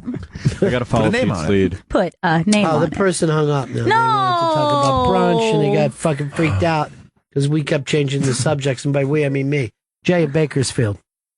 Dude, motherfuck brunch. First of all, I feel like brunch is for people who are the type of people that piss their whole Sunday away because they got nothing better to do. My time is way more valuable than that. Second of all, before we cast aspersions at this gentleman, do you really want to go to brunch during football season? No, that doesn't happen. You do not want to miss. Brunch is a summertime thing. It's a lazy summer day, and yes, you are pissing your day. You're sitting down. You're acting like you're eating food, but it's turning into early drinking. Booze fest. And then you're thinking to yourself, I'm going to go home, have a few more drinks, be in bed by 7, and get a nice rest from work on Monday. Perfect. Sounds great. I'm going to pass out. I'm in a drunk coma. And second of all, I live in a religious town, so as soon as church starts getting out around like 9 or 10, every single breakfast place is packed. I go to breakfast by 7 o'clock in the morning, and I'm on with my day. Cool. Well, let me tell you, you live out there in Bakersfield, right? Yes, sir. When you're down on your luck and you can't harmonize, the Cedar Girl with a faraway eyes. Chris is taking forever. I think that about sums it up for Jay. I think it does. That's right. Unlike other shows, we sing over the good parts. Kevin in Texas. Yes, Kevin. Hey, Yeah. hey. You guys are missing the point of brunch. Never. No. Listen. The point of brunch is to get there early enough that you want to eat breakfast food, but not so early that you're eating with the old folks. You sit there and drink until it's time to eat some lunch. Did you hang out? It's an all-day affair. It's breakfast and lunch. And then when you go to your AA meeting, if that's the way you're planning your Sunday.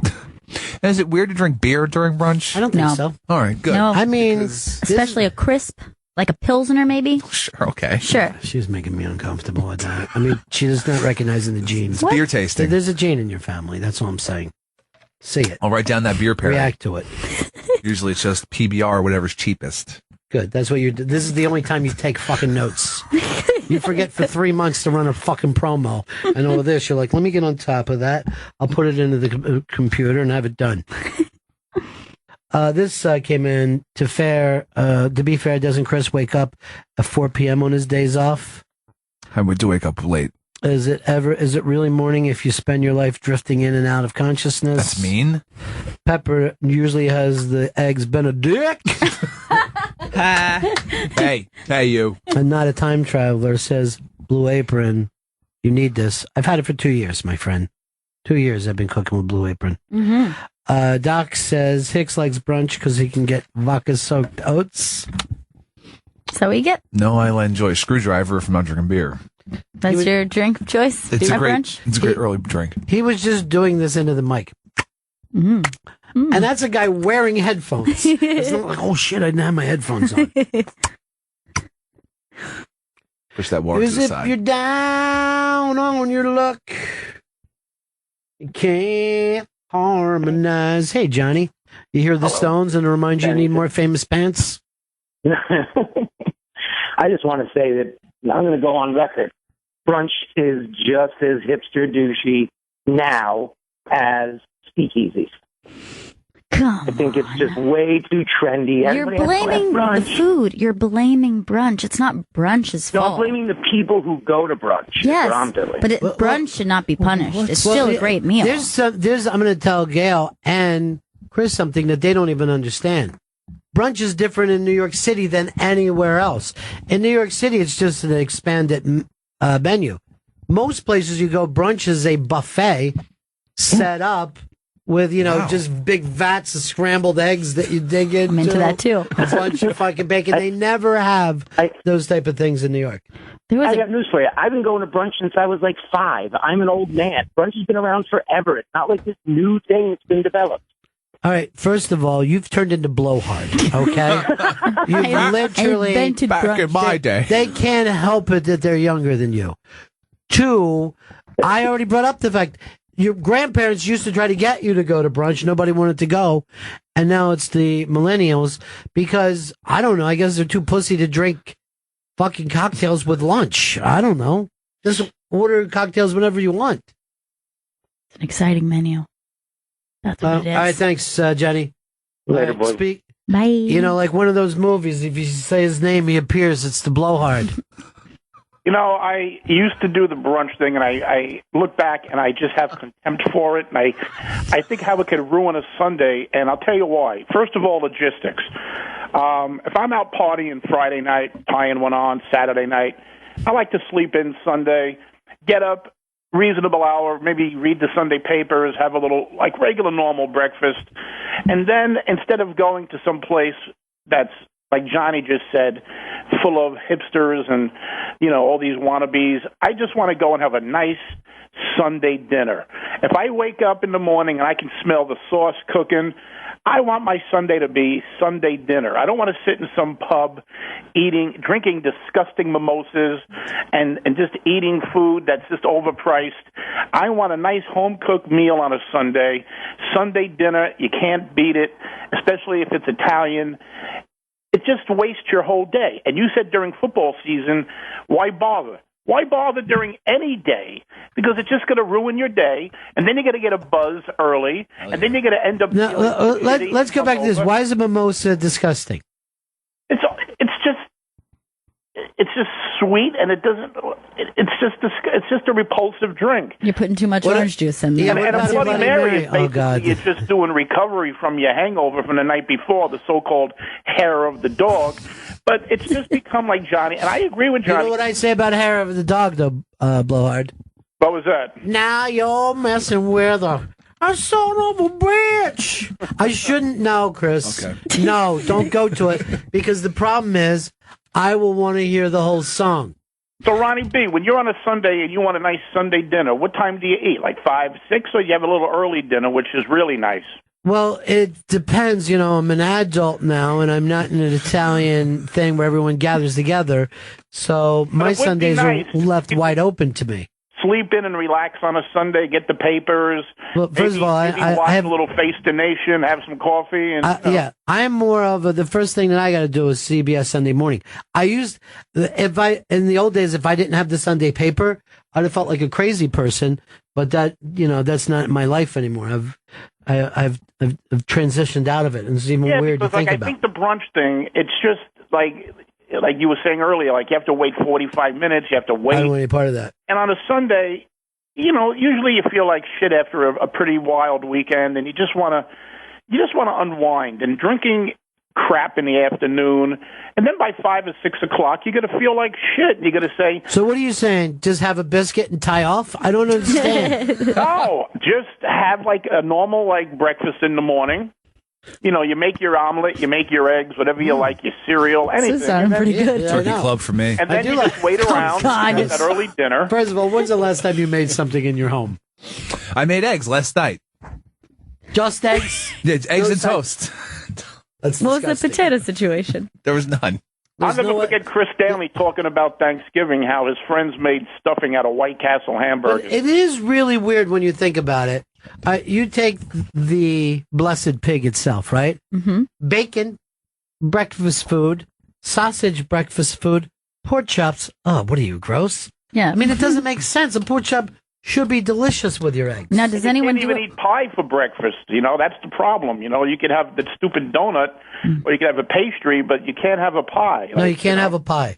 You look like But again, there are rules to our society. Thank you, Blowhard. Okay. There are rules to a society that we all must stand by.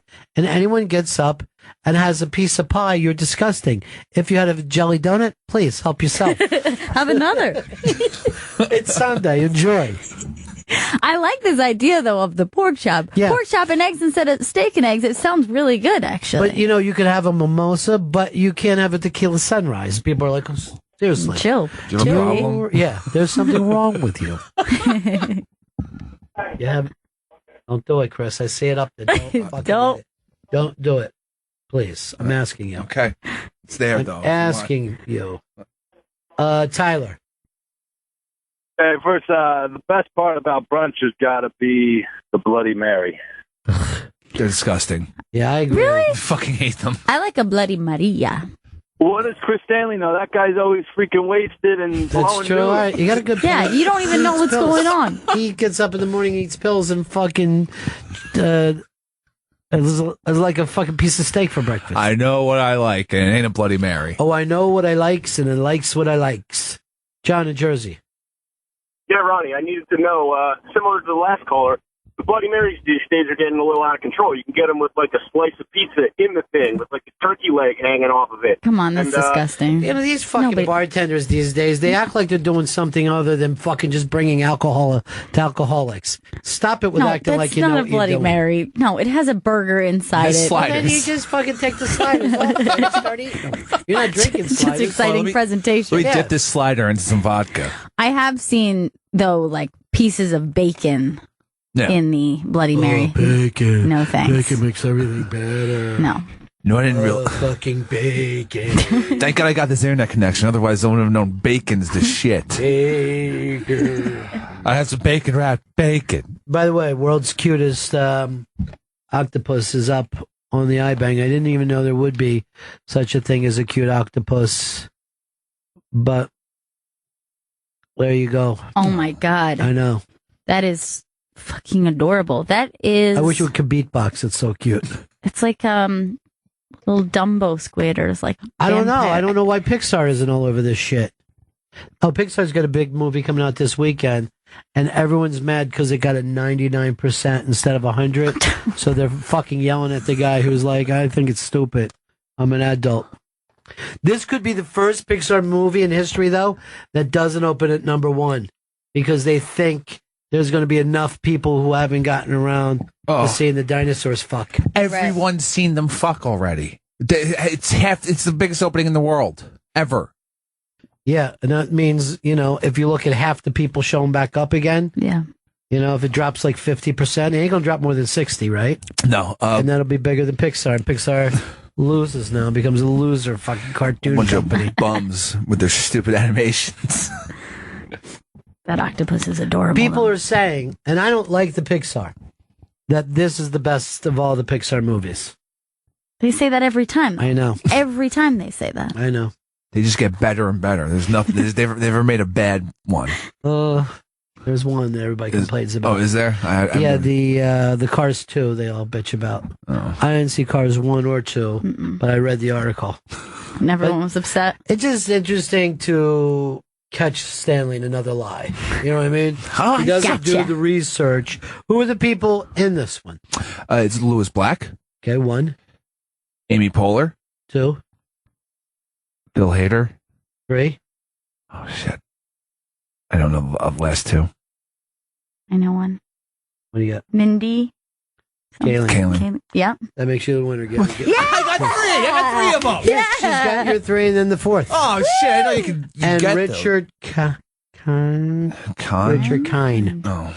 Who's got really, to me, is always one of the funniest people in the world and one of the funniest voices. I took a piss next to him here one day. I don't know whose show he was doing. He wasn't doing mine. I just heard him sighing as he was pissing. It was just so aggravating. Like, and I'm like, I feel like I'm the Curb Your Enthusiasm. You know what I mean? He was just, I mean, if someone can take a piss and be funny and not even mean to, extra points. Extra points. We keep looking back at world's cutest octopus. It's adorable. It's an adorable octopus. By the way, you didn't bring up Paula Poundstone, Bobby Moynihan, Frank Oz. I missed a bunch. Yeah, and then you're bitching because Gail won the point. Yeah, I deserve it. After simply saying Mindy. I lost again, everyone. David says handlebar mustaches have been around forever, and hipsters ruin that too.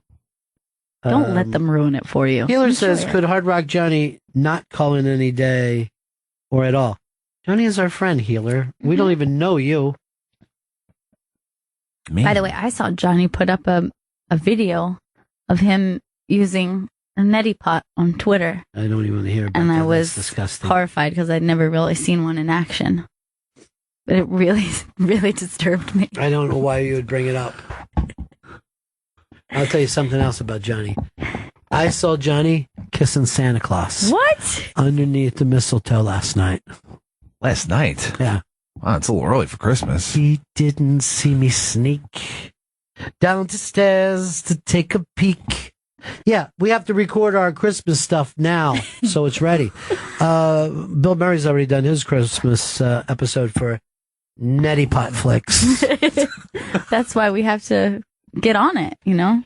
Kimasambi, jump on it. I said Kemosabe for some reason. Wish I didn't. It's okay. No. It's okay. A lot of people are going to think tsunami. What am I hearing? No. There isn't a wall of water coming towards us. Again, back with the bluntness. Like, everyone knows what a tsunami is. Maybe they didn't. You're fucking sure. Like, if I bring up football, he's like, that's 100 yards. 100 yards for football. You're like a fucking weird autistic kid. Touchdowns are 6 points. There's no reason. There's no reason for you to say these things. Rain Man. Yeah. He's Pill Man is who he is. He's eaten so many pills that he just yells out the obvious. There's 50 states. We know. I just said America. When we get the band America up, Ventura Highway. Is that it? Is it the song? Ventura Highway.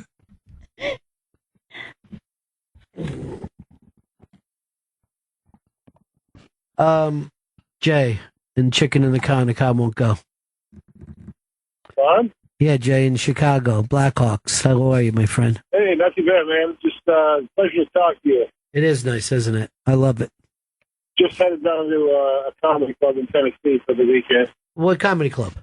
South Street Comedy Club in Jackson. And you're headlining tonight? Yep, starting tomorrow. First time headlining the club, actually. Well, then it's all going to be on top of you now, isn't it? Shit, pretty much, yeah. I mean, I want you to knock that shit out of the park. I want people pissing themselves tonight, Jay. I'll do it for you, Ron. Good. And then I want you to yell, now, motherfuckers, who's the king? And just throw the mic down real hard and take a piss yourself.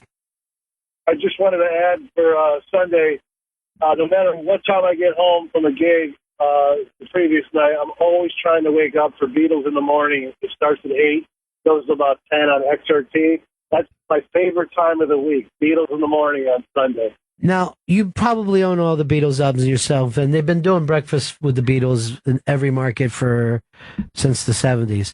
Yep. What is it about the Beatles on a Sunday morning? I just love going back and just because Carrie Hemmert, she plays a lot of cuts that you couldn't get basically on CDs and stuff. So she's playing stuff. But they're on YouTube now. Yeah, but I enjoy it on my sound system, and I chill with a good cup of coffee, and that's how I start my week. I love Sunday morning music myself. Jay, have a great gig, all right, my friend? Thanks, Ronnie. Stay in touch. Now, what is Sunday morning music to me? Because I can give you what mine is right off the bat easily. You're going to have some Van Morrison. Mm-hmm. You're going to have Joni Mitchell. You're going to have Miles Davis. You're also going to get Amy Mann. I'm bringing in a whole kind of cool, laid back, no one's rocking too hard, you know. I thought of Van the Man right away, and also the band. Both. Sir Van Morrison. Mm-hmm. The band for you? Yes. I guess for you, Chris, it's Iron Maiden and Skinner. Is Metallica. You Skinner boy? Let's see something if them Skinner boys can get something gets going this morning. Joey Jojo's a classic rock guy. Where are you at on this? Well, actually, I've really been digging this Brooklyn band called Las Rosas. Okay. And they're like surf rock, which is perfect for Sunday morning summers. Perfect for Bennington. This is hipster talk, Mm-hmm. you know? Oh, Ron, what am I talking about? Even though I'm a classic rock guy, I'm going to bring up a band you've never heard of before, okay? I went to see them last week. There was 8 people, but we all ended up crying. You got a little bit of these guys? Yeah, I got Miss America. Is this a song you like, Miss America? Yeah, Lost Dog is their best, though. Okay, why aren't you on Lost Dog, Chris? I don't know this band. But I do also like the Velvet Underground on Sunday morning. Velvet Underground. Yeah, that's a good one. I'll say half their stuff will work. This is a time where the acoustic Led Zeppelin can work for you. Oh. Yeah. All right, here's Lost Dog by Las Rosas. Were you worried that the conversation was going so well? Go ahead, play your band.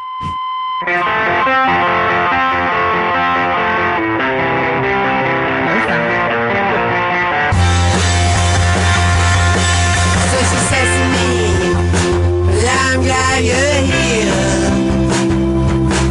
And she looked at me like I was just another mirror. I was calling her until she found out I was dumb. I don't mean that I'm stupid, I just mean that I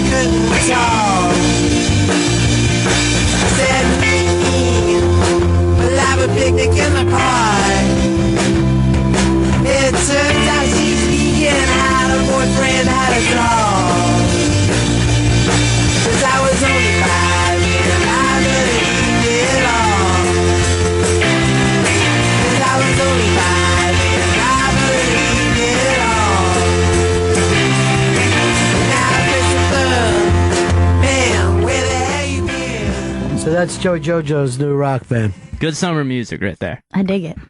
Fort Sumter music, did you say? That's Fort surprising Sumter to me. music, yeah. Someone would make a big deal about the Civil War starting. That's the kind of music I like to listen to. Sumter morning music. I really like Merrimack, that old fucking chip. Chris, you never told us your real music. Paul Simon. Are you trying to guess? I swear to God, I put on Graceland on fucking Sunday mornings. I'm not. Why do you not... say fucking Sunday?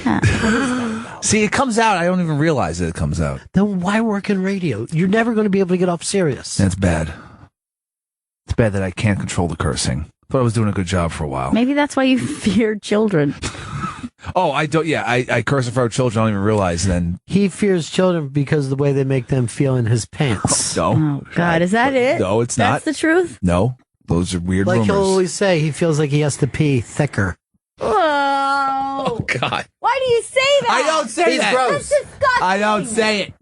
The same thing the jury said is what you're saying, Gallion. This is fucking hearsay. Fucking hearsay. You can't even stop yourself. How about next week you take a week off the cursing? I'm down. Let's do it. What are you gonna do? My God, I What are love you going it. to do if you do curse? I'm gonna start a dollar jar. First of all, what just made you so country? I'm going to start a dollar jar. I'm gonna get a dollar jar up in here. Mama, my dollar jar is filled up so big. You better put $1 in that jar. I'm going to fucking Graceland, fucking Tennessee. I'm fucking Graceland. 4 boys in the hillbillies. We're all fucking Graceland. I like that version. She woke up to tell me she's gone. As if I didn't know it. If I fucking didn't know my own fucking affair. I fucking never noticed the way she moves her fucking hair from her fore fucking head. So you're gonna start a fucking tip jar. Yeah, I'm gonna start a tip jar. But $1 seems like that's a 1983 tip jar. That's all the money I have. It should be a cigarette jar, because that's what you care about. Oh, snap. A cigarette jar. Oh, that's gonna hurt. Here's what we do. That's gonna hurt. Every time Yeah. your cigarette goes to Joey JoJo. Oh, yeah. And that starts next week, right? Next week. Not today, right? Yeah. Okay. So, no, we go back and count everyone that happened today. Since the show started. No! Mountain! All right, smoke jar next week. Smoke gets in your jar. Nervous now. Very nervous about this. I'm not. You must be feeling great about it. Feeling pretty good right now. I'm so psyched for Smoke Jar Week. Yeah. I know I couldn't do it. I don't know about you, though, Gail. What? You curse pretty much. The least of everyone on the show, though. Yeah, but that doesn't mean anything. That's like saying you're the least murderer in a goddamn Manson family. You know, I can't even keep up with that stupid Manson family shitty Thursday night show. It's too dumb. What's it? You lost it on Manson, the guy playing him. I just, the whole thing, it's just like, what? Then I tried to watch Astronaut Housewives last night. That didn't do it for me. I thought it was going to be great. True Detective's coming back this weekend. You see the reviews of that? Yeah, I've been reading good. My favorite review was True Detective, more like Jew Detective. What? That's right. It's a murder at a temple. Okay, you had to go that far to think of something Jewish. And I don't know, where do they go? Temple? You know what? Temple. Put a That's it. cigarette in the jar just for saying something ridiculous. That's started. Yeah. No, yeah, we should have a ridiculous jar too. I just might give him a carton right now. True Detective, more like Jew Defective. Am I right, guys? Mm-hmm. I give it 2 thumbs down. Blah, blah, blah. Chris, New Rochelle. Ronnie B, what's going on, buddy? Hey, what's happening, host? So listen, a couple of months back, somebody told you about this chicken sandwich with schnitzels and things. Yeah, I had like that. Yeah, it sucked, right? No, I wasn't crazy about it. So listen, I got the best sandwich. That guy Joey from New Rochelle, he doesn't know nothing. Chris from New Rochelle knows everything. Go to Fuku. It's David Chang's new place. Crispy, Southern chicken sandwich. Incredible. Best chicken sandwich I ever had. Then I went right down the street, bang, bang, because he's got the other place, Noodle Bar. You go get some chicken sandwich, then you go get a ramen. It's incredible. Yeah, I know that these places are doing very well, but aren't they packed all the time? It's packed. So you stand there, you put on the Ron and Fez show, you listen for a little bit. It's a great thing. It's a nice afternoon. All right, Chris. Appreciate it. I like the idea of a double lunch. You know, about the double I'm lunch. happy down on the Lower East Side enough with the blue ribbon chicken. Yeah, that's great. Yeah, they take the blue ribbon that it was in the other places, and they've now kind of, it's almost like the same chicken, but it's in this like little takeout joint.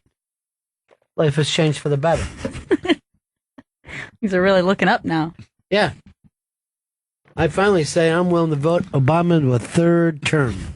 Let's make the amendment. Yeah. Why can't we vote for anybody we want? Why do they stop us? We're going to stop you from voting for the guy that you like. Why? I like him. Provided that we ever got somebody we liked enough to keep around for a third term. A third term is probably as rare as a third encore. You're just like, fuck, you guys are back here again? Come on. We didn't mean it. Already played Whipping Post. You've played all the hits. There's nothing left for me. You don't come to an encore with new stuff, do you? Hope not. My encore. A little something off the new album. No. Where you going? We're going in a whole new direction. It's jazzier now. When I saw Crosby, Stills, Nash, they did 7 encores. Ow. Did any of them have Young coming out with them? None. What were they doing during their encores? First of all, those guys only put out, I don't want to say, because they put out later albums, and, you know, when they got back together, I forgot. Yeah. Everyone was waiting for Young. You could wait forever. We would have waited for the 8th or 9th. Okay. Wait all you want. You can wait till the goddamn mailman comes in the morning for all I care. Mail's here. Finally. Mail's here. Concert venue, mail here. There's something here from Mr. David Crosby from an Annie Young. Can't make it. No. Do wooden ships again. I've got something here from Mr. G. Nash. From a J. Mitchell. Says simply, so glad I broke up with you in 1971. Yes, it was our house. Now it's my house. Why is he reading the mail?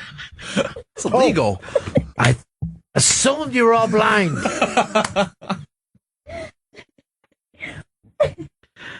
I had something here for an S Wonder. I'll just let you read it yourself, since it seems to be a problem to everybody.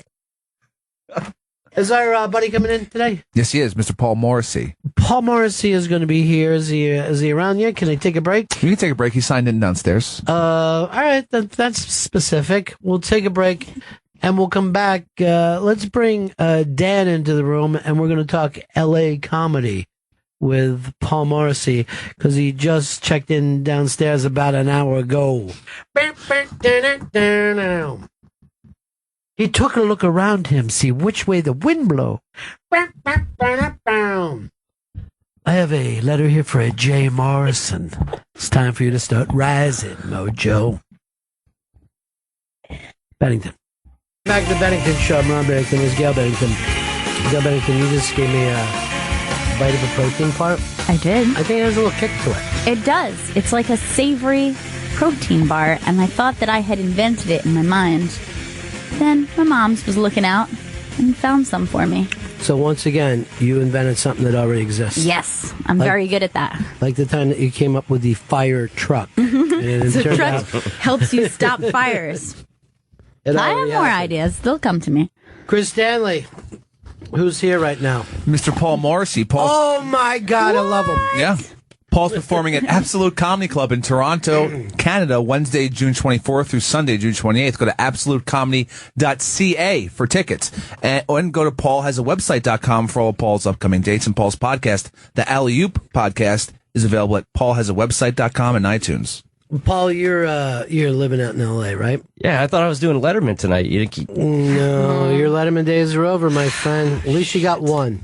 I did. I was the last new guy, I guess. Is that right? Is that what they told me? Yeah. your thing in life. Do you go up? Do you get introduced that way, ladies and gentlemen? No, new person ever to go on Letterman. They just NPR asked me to do something because they I guess tracked it down or something. And but I did. I'm not the only guy that get bumped by Regis. That's the only thing. Oh yeah, there's plenty. We should still kill Regis. I think. I don't No, know if I can say that over. It'll happen on its own. It'll happen soon The enough. clock is ticking.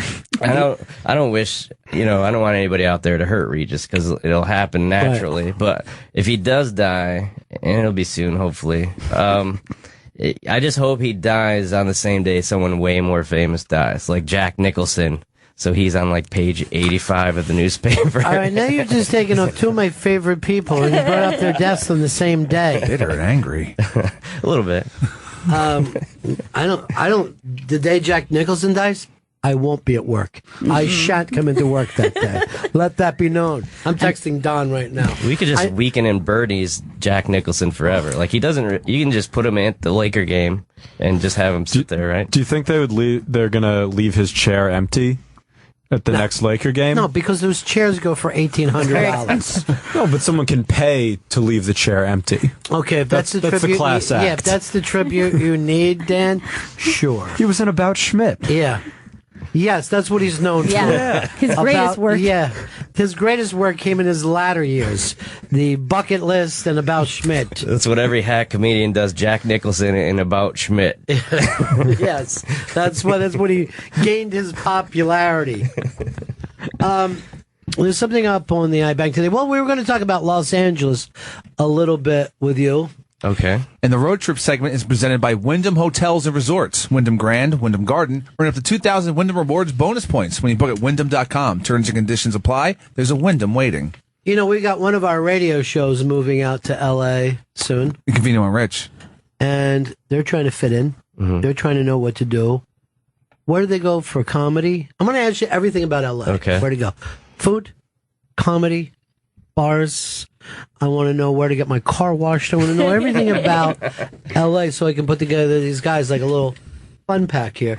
What's the best place to see comedy in Los Angeles right now? Comedy. I'm still thinking about the car wash thing. That's the thing that blew my mind when I moved out there. Because what's a car wash go for here? Even if you do automatic wash. Well, I can't say because I'm in the city now. Right. We're not playing with that, but it's much more in L.A. I'm guessing, right? Well, no, it's there's a lot of people from the southern country below us. Mm-hmm. I don't want to Mexico. Okay, you said it. And you can get a car washed and detailed by about 10 to 12 people for about $8. I didn't know that. Yeah, wow. That's the amazing thing. Because even if you love washing your car, I don't. It's just yeah. I know some people do. I've never gotten any excitement out of it. People enjoy that. Why? Because they love their car, and it's like washing their dog or their child. Like, you know how parents want to just wash their child and make it really nice. That's how people. California is the car culture. Of the United States. The people in California, they're like, my car is me. I was added to a Facebook thread by mistake last summer, and it was about this mechanic out in LA named Walter Wong, and he was in the hospital, and they added everyone, I guess, who was a client, and they added the wrong Dan Perlman, and they were all commemorating Walter, like, we got to go visit him. This is a guy who really knows how to take care of a Saab, and they were all they in feel tears. That way. They all feel that way.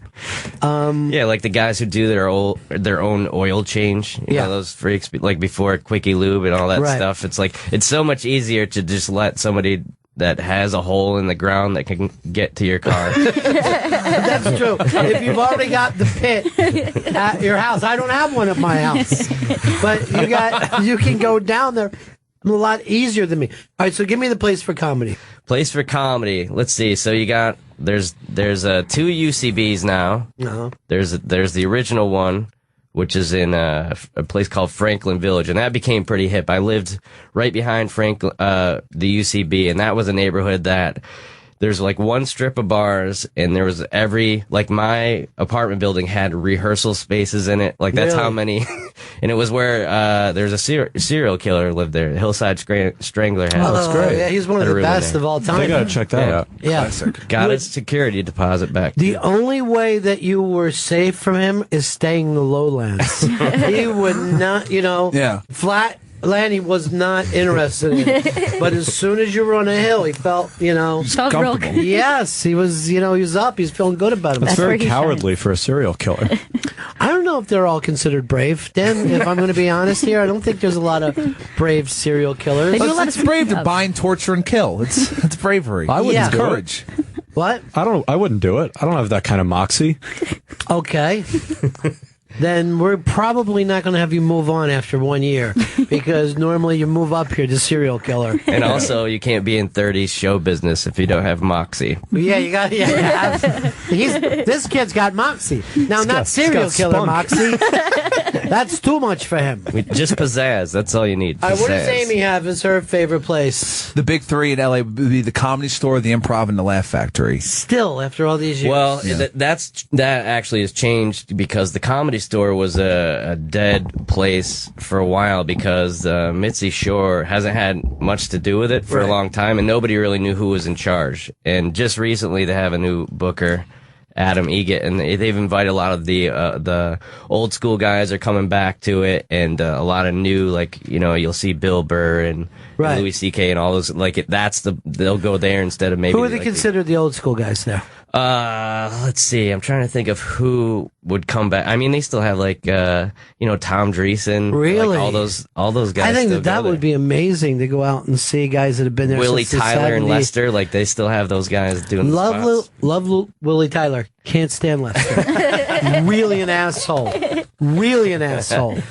Is Dom Herrera there? Is he Laugh Factory? He's a Laugh Factory guy, I think. And I'm trying to think of some older school guys. It's really fun. I mean, and it's a playground for comedians. They have all those back rooms, it used to be like a mob restaurant or whatever. So there's all these kind of ghost stories and everything. And you'll walk in there. I remember going in there one night, and there's just so many rooms everywhere. And I saw Rowdy Piper. Yeah. Practicing the piano just in the it was just like a normal thing. I like the fact that you didn't think Rowdy Piper was enough for us. Roddy as well. Roddy in case you, I was thinking of Rowdy Ronnie Piper, the other one. All right, let's just say this because I know it's also a cheeseburger place, Los Angeles, right? Yes We're in Los Angeles, we're only going to be there for the day. In and out. Where do we eat a cheeseburger? You just said it.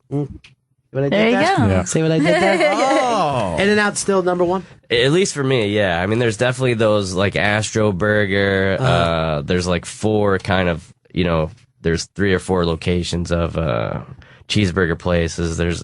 But that's still my favorite one, especially when you haven't had it. I grew up on the East Coast. And the first time I went there, I was like, oh man, this is amazing. When we went there, my mind was blown. I could not believe it was a chain. Yeah, chain cheeseburger. People on the East Coast don't realize how much the West Coast people love their In-N-Out burgers. And there's always a wait. I mean, and it's not a big deal. You're they're making it fresh. It's going to be ready in 10 minutes, but you'll just wait. And it's so good.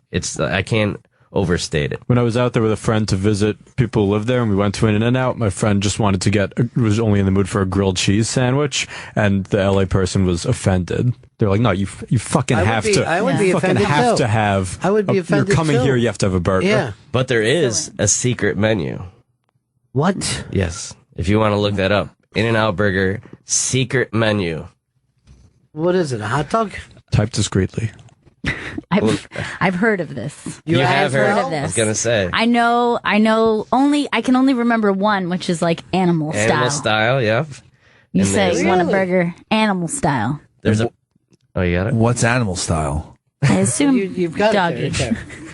All right, animal style. It has mustard. Mustard. It's a mustard cooked beef patty. Oh, mustard on a burger. No way. That is for animals. Oh wait, those extra spread and grilled onions. So you're reading now. I found it. Yeah. Instead of just winging reading it. mustard and stopping. I guess the mustard sandwich? Is that what No you have burger, here? just mustard. So who's this a secret to? Just anyone who hasn't Googled it? Yeah, anyone who doesn't have Yeah. an internet. Well, you think about it before Google. I mean, because when did you first hear of it? I remember Caddyshack. Yeah. Or no, was it Fletch that Chevy Chase answered the phone, In-N-Out Burger, can I take your order? I thought it was just a joke. I didn't know it was a real thing. And I thought it was like some kind of sexual reference. Another one of Chevy's great ad-libs. But I wonder why that they didn't feel the need to come to the East Coast. Yeah, there was a while there was supposed to be just in California, and I think they have one in Vegas now. I think it's the only other state. I wonder how they'll do with Five Guys up against them. Five Guys is pretty impressive, but I still think In-N-Out Burger is probably the best. Yeah, because they'd at least need 8 guys. Even better than the original Five Guys? Ooh, that's tricky. Because the original Five Guys is in Virginia, right across from the river from D.C. To me, it's a lot more quality than the Five Guys that have spread out in every mall in America. Yeah, I would say probably that would be better. Because they lost a little something, but it's still a good burger. Okay. But you still pick In-N-Out Burger as your number one. Yeah, I mean, maybe it's the infrequency that I've had it. Because there is one in Vegas, because I went out to Vegas a couple years ago, did not know there was one out there, and I, like, driving by was like, pull it. I was so psyched. Because I'd only had 2 before in my life, so I was like, Isn't that the wildest thing? That a cheeseburger, you've eaten a million cheeseburgers in your life, but to see the one that you want to eat just brings you such joy. I did that with a White Castle a couple weeks ago, and I felt really bad about myself. And that's a block from your house. Yeah, I know. Dude. This is not what we're talking about. He was gazing out the window. We're talking about guys who are coming back from the Iraq War, and their mom's like, "What do you want? Cheeseburger." That's what I want. Just a cheese on a burger, and just be happy with it. He just had to put his shoes on and walk across the street. He basically lives above a White Castle. They could toss it up to him through his window. And by the way, other than the name, they don't try to castle that place up at all. It's not royal at all. It's not royal. There's no. They just have They'll this never crown. be royals. It's aiming low, though, I think. Because it's like a guy who likes Costco pizza or something like that. You can't brag about it. Like, yeah, well, it's drunk food. I mean, if they ever banned alcohol, they'd be in real fucking trouble. So that's all you Googled so far? I thought you were on the Silk Road and everything. You got to dig some good ones up. Look. You're going to be as disappointed with him today as you ever were. Nothing has improved with him. What? All right, we are getting slammed with people who are saying that In-N-Out, how many places they're at. Cassie in Utah. Hey, how are you guys? Hey, sweetie. Hey, yeah, we got it in Utah, and it's amazing. So they love it in Utah. Yeah? Yep. Just no And soda, right? Five Guys, and they do great, both of them. So they can't drink soda. Caffeine free, right? Oh, is that now? Is everybody in Utah Mormon or? Ask her. I don't want to. I'm not. You can have a Coke then. Yeah. Can you say jokes about Mormons and feel okay about it, or are you pretty self-conscious? You're looking over your shoulder. But you wouldn't say to someone, "Oh, you live in St. Louis, so you're black." You know what I mean? You have to be. Right. Not everybody. That's why I'm letting her say it. Do you wear magic underwear? I have a lot of family that's LDS. That's what they call them. See, you don't even know what that means. Right? No, I never heard of this. See, that's how many Mormon people are that they just call them LDS. LDS, Latter-day Saints. I'd rather just be called a Latter-day Saint. I would love that. Here's Ronnie as a Latter-day Saint. I'd be like, yeah. Yes, I am. I'm feeling good. All right, thanks, Cassie. By the way, that's my favorite commercial of all time was those Latter-day Saint commercials. And they had do you remember those or no? I don't know if you were. I can't remember. They would just do like somebody getting bullied, and then they would show somebody being nice, and then brought to you by the Church of Latter-day Saints. So it's Goofus and Gallant, but they're giving all the thing to Joe. What's his name? Joe Smith? Is that who? Joseph Smith. Oh, yeah, yes. yeah. But they had a sports one, and there's a kid that was down crying on the court, and they said, "It's his ankle, his knee. Oh, no. His feelings are hurt." You never run into people like that. Guy's is a Mormon. He's a real ball buster. Yeah. He's an asshole. This guy constantly bringing up weight with everyone. You don't want to wear the wrong shirt around that dude. But I really would do this. I'd open up a place out there called Latter-day Saint Ladders, and it would just be step ladders for Mormons, and see how it would do. That's why I like Clive Owens, Clay Evans. I'm opening. Jay in California. Hey, just like you've had that gentleman in a few times from the meatpacking industry, that family business. Yes. It's the same thing with In-N-Out. It's a certain percentage of cut from the meat. It's a special type of blend, and it doesn't travel well. So that's why it's typically only like in California and Nevada. Smart. So and this is not a place that and I don't want to giggle at this, but they don't freeze their meat. Say that's embarrassing. That's embarrassing. I'm not talking about penises. Oh, they have fresh meat on a daily basis. Fresh meat. Stop it. Meat doesn't travel. That's true. Not well. Like a friend of mine has the cupcake place in Chicago, and everyone calls him up and say, "Could you ship me the Ron Bennington cupcakes?" And he's like, "No. I shall never ship my cupcakes. I shan't. Because they will not taste as good the next day." And people offer crazy amounts of money. And he says, "I shan't. I will not give you a less than perfect Molly's taste." And again, Pepper Hicks, take that dick out of your mouth. All right. there is no penis in my mouth, sir. But you know what? Even you saying that sounds like there is one. I have to fight these allegations. I know, but no one who didn't would have to fight them. The lady doth protest too much. Yeah, you doth. No, I'm a dude, and I'm protesting terrible lies about me.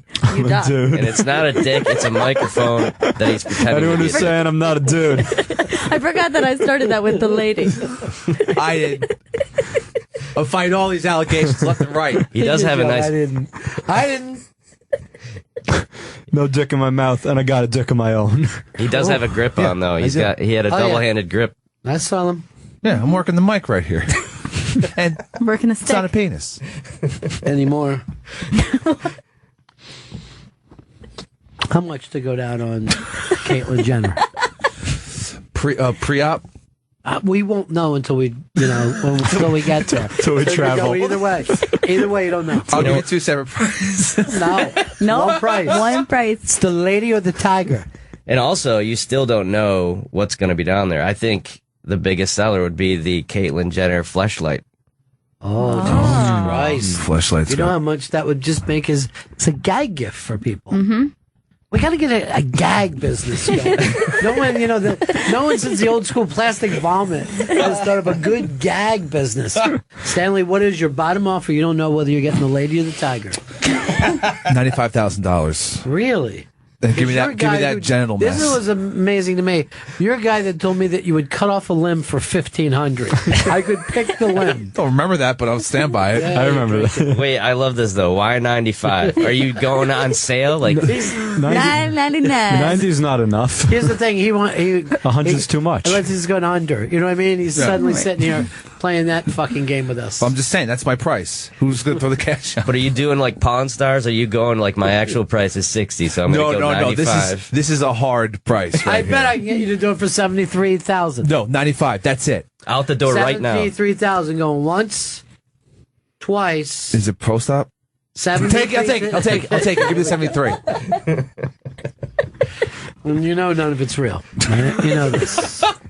He was so nervous to lose that offer. Yeah. You know how much White Castle you could get delivered? A good amount. Slippery slope, though. Once you do it once for money, I mean, it just becomes easier. Let me tell you, once you eat White Castle, I think you would fucking lick anything.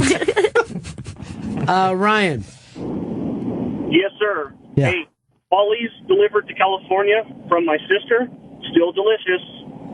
Well, first of all, I love the fact that you put your sister on, as a drug mule, as a cupcake mule for yourself. Hey, it was still good. And eat more In-N-Out. My cows go there. Oh, they do? Ryan, I'm going to send you into the big-ass prize closet because, first of all... All right. All right. What's he got, dude? Today he gets the Best of Joy Division signed by Peter Hook. Jesus Christ.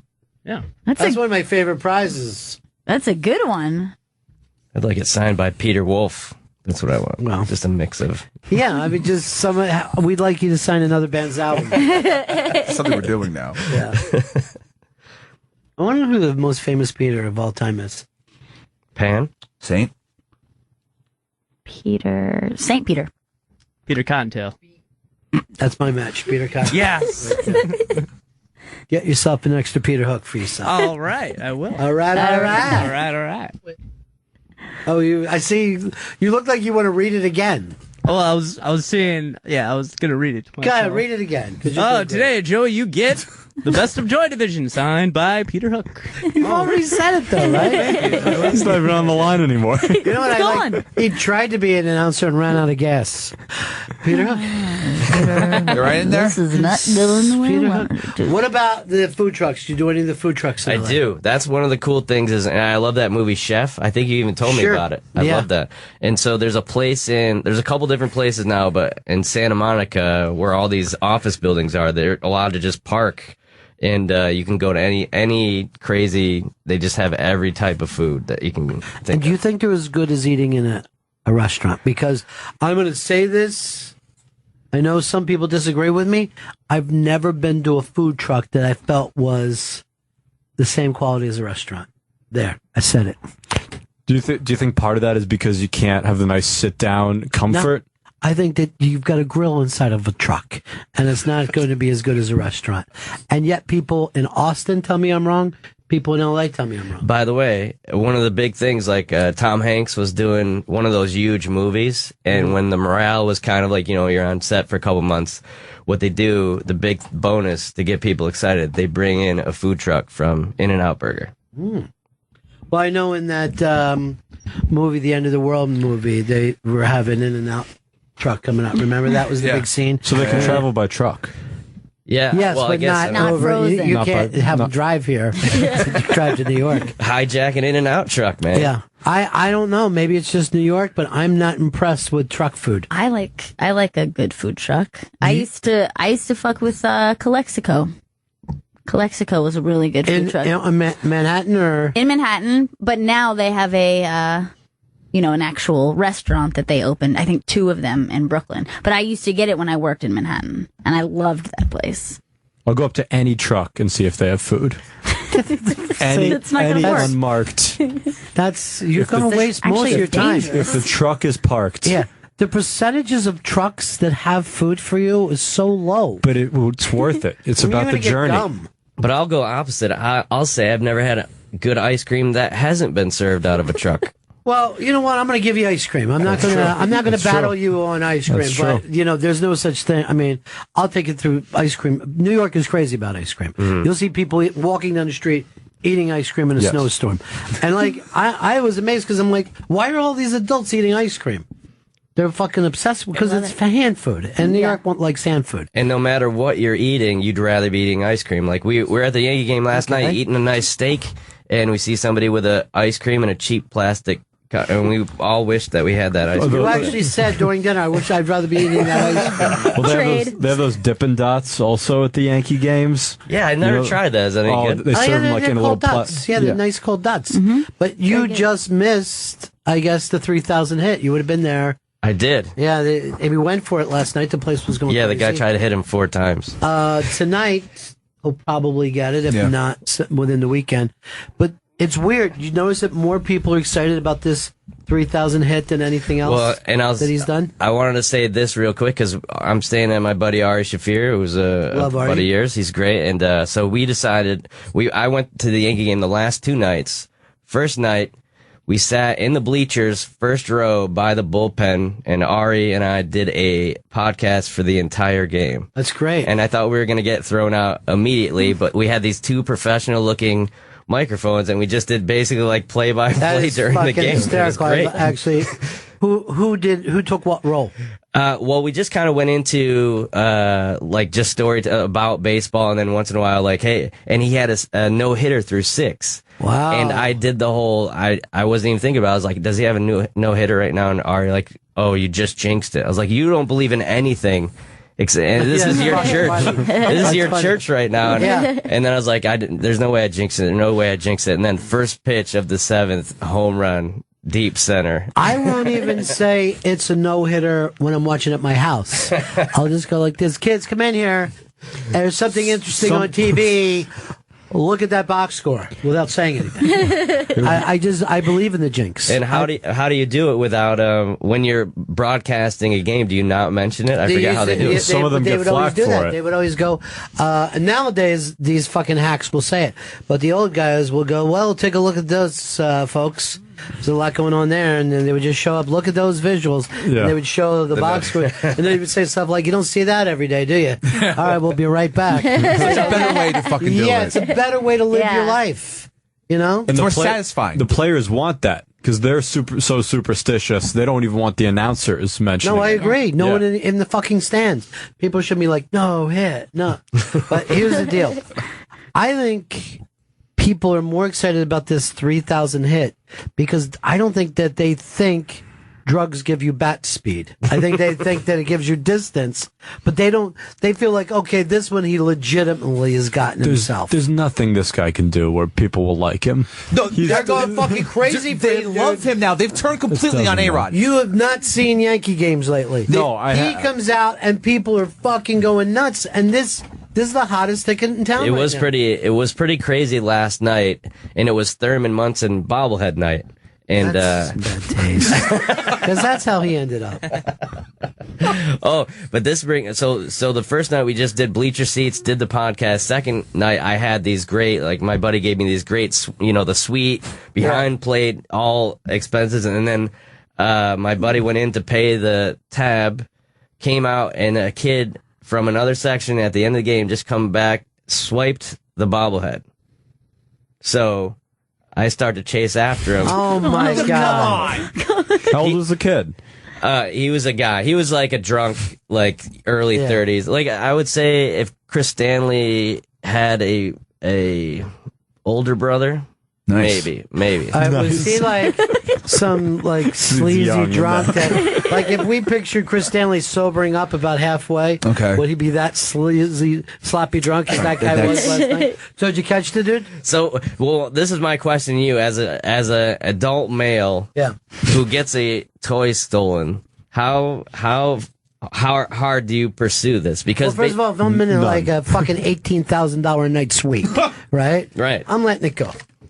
Okay. I'm not fucking starting shit up there and get my picture on some goddamn wall that I can never get back in Yankee Stadium. For life. It wasn't starting shit because the kid came from like outside through the seats and then tried to leave through the glass suite, which he wasn't even a member of. So it's like you let this guy infiltrate all the way through. You suddenly felt better than everyone. Yeah, it's definitely better than this guy. It was bobblehead night. They had boxes full of them. Probably thousands of people didn't have one. Well, the funny thing was he started like that was the fun part was like how he was going to actually get out of this. And of course he's got a girlfriend who's like already to tears because she's like, this has been such a lifetime of a mistake. And he's like, this would mean really a lot to my mom. Like he's basically like saying that he stole it. And then he's like, it was just on the ground, so I just grabbed it. And it's like, well, where's his seat? Where is he supposed to be? And it was just funny to watch him kind of try to walk out of like. This was on the podcast? No, this was just last suite. night. This is after A-Rod missed the 3,000 hit. When I was in Miami, they came to the suite that I was in to tell me to stop doing something. Because this is when the year that the Marlins, the first year they won, 97, when they won the series. Yeah. So it's all packed out and everyone's crazy. And I'm in the suite up there because I knew these ticket fucking brokers. And I just started throwing dollar bills out the fucking. Enjoy yourself. People were fighting like fuck it, like just one after another. But it was like the slowest rain ever. I was just bringing real slow rains down. Make it drizzle. And they start smacking each other. And then the cops come up and they go like this: "Hey, stop throwing the dollars at him, making everybody fucking nuts." I'm like, oh, okay, I'll tell him. I'll tell him to cut it out. Thank you, sir. It's like when you throw one breadcrumb and thousands of pigeons just come exactly right near like it. These fucking Miami people had never seen a buck come down out of the sky. Just cocaine. That's it. Well, that's if they would have licked those things, they could have stayed up all night. But who's the judge, right, Chris? Nobody. They don't have a safe house in the baseball stadium. They're going to have in the outfield. Just do a drop. Yeah, there's a place. There's plenty of. Well, what do you think everyone's doing in those suites? You know what I mean? That's why there's dark fucking windows. Hookers in there, and just their life is great. They're just sitting there. They're just fucking ordering hits on people, deciding to shut schools. Why are you guys high-fiving and doing this show? I'm just trying to keep my interns' morale up. I got that too. I looked over. They were giving a huge high five. We're doing the fist bump high five like this. Is his morale up now because you look at his face? Him? Look at him. Is your morale up? He's a guy who looks like he's never not smiled. I know, that's him. the truth. You summed him up. Yeah. He's like on a dentist commercial. I was with him the day that his brother died, and he was still in a pretty good. He was still in a better mood than I am any other day. You know what I mean? Like he's like, well, at least I had him. You know what I mean? Like, wow. You know, I had the greatest brother ever, and I can always feel good about that. And I'm just like, well, I feel bad because I'm not going to eat for another 45 minutes. Chipper. We already have a guy called Chipper, Chris. Oh, I fucked up. All right, stop stealing. I try not to. Thief. This isn't a Munson bobblehead. You know Bobblehead at the I wasn't funeral? that guy. He just looked like me. I got a Munson bobblehead one time, but it was the bowler. And so thanks for getting it. Not everybody's going to know. Not everybody watches movies, do they? I would say stands the test of time. Might be one of the best comedies ever made. Well, you know, which I think initially it bombed, right? a lot of comedies do bomb. Yes. You know what I mean? Spinal Tap. Yes. Bombed. Yes. Bombed. Oh, yeah? Yeah. And I remember I had some friends and we were fucking crazy about Spinal Tap. Like going back to the movies to see it and shit. And we were leaving and someone said, as we're walking out, that band blows. And it was just like, they thought they were seeing a rockumentary. At some of the premieres when it first came out, people thought they didn't know what to make of it because they thought it was an actual documentary because it just wasn't clear to them. Right. They just thought it was a shitty version of The Last Waltz or something. Yeah. It was just a way worse. Well, that's why I said it in a funny way rather than explaining it out. It's taking so much time. You know what I mean? Thank you, Footnote. But He's doing a lot of those storytelling shows in comedy now. That's what it is. That's true. The young guys they're not quick to have a punchline. We don't have to make it tight because it's a storytelling show. It doesn't have to be funny for a while. By the way, does it have to be a true story? I think it's supposed to be, right? Because I think that's the exact opposite of being creative. Yeah. Telling a true story is what people who aren't funny do. Let me tell you exactly what happened with no exciting additions to it. I always like when someone's telling you a story and then they go off, like you feel them veering off. Like he's got two sisters. Eleanor's one and the other is Kathy, I think. She's up at Berkeley now, and you're like, you've gotten away from the story. I think you met her once, actually. You were telling me. Nothing drives me fucking crazier than someone putting extra useless words in a story. Because I have to know if it's Eleanor or not. If it's a person I don't know, I have got to know what her name is. Still, you'll go with like, no, please, tell me every detail of this. And you like to throw it back a couple hours later. Was that Eleanor that you mean? It's always like right up there with someone on a plane saying to you, so what line of work are you in? Because what they're saying is, I want to give you 10 seconds, and then I can go into what I do. Exactly. And give me an hour. Bore you to fucking tears. I like telling I'm like, Air Marshal, shh, I'm packing. Isn't that against the law even to make that joke? Shh, I'm with ISIS. What? No, not the ISIS you're thinking about. We do Italian water ISIS. We're Italian. ISIS. We're Italian ISIS. Oh, good. Delicious. Italian ISIS. Colin Jost was in he's a big scrape up, and he used his Twitter feed to get even with Time Warner. Now, all of us hate Time Warner Cable. Yes. But Colin's complaints seem to be being picked up pretty strongly. Chris, give us some of those. The main reason I believe in the concept of hell is because I know the people who work at Time Warner Cable will go there when they die. That's pretty good. My new goal in life is to be the Mother Teresa of getting people to switch from Time Warner Cable to Fios. I don't get Fios on my block, though. I'd be like there. the opportunity, but... Hey, Netflix, want to come over to my place and watch Time Warner Cable slowly die together?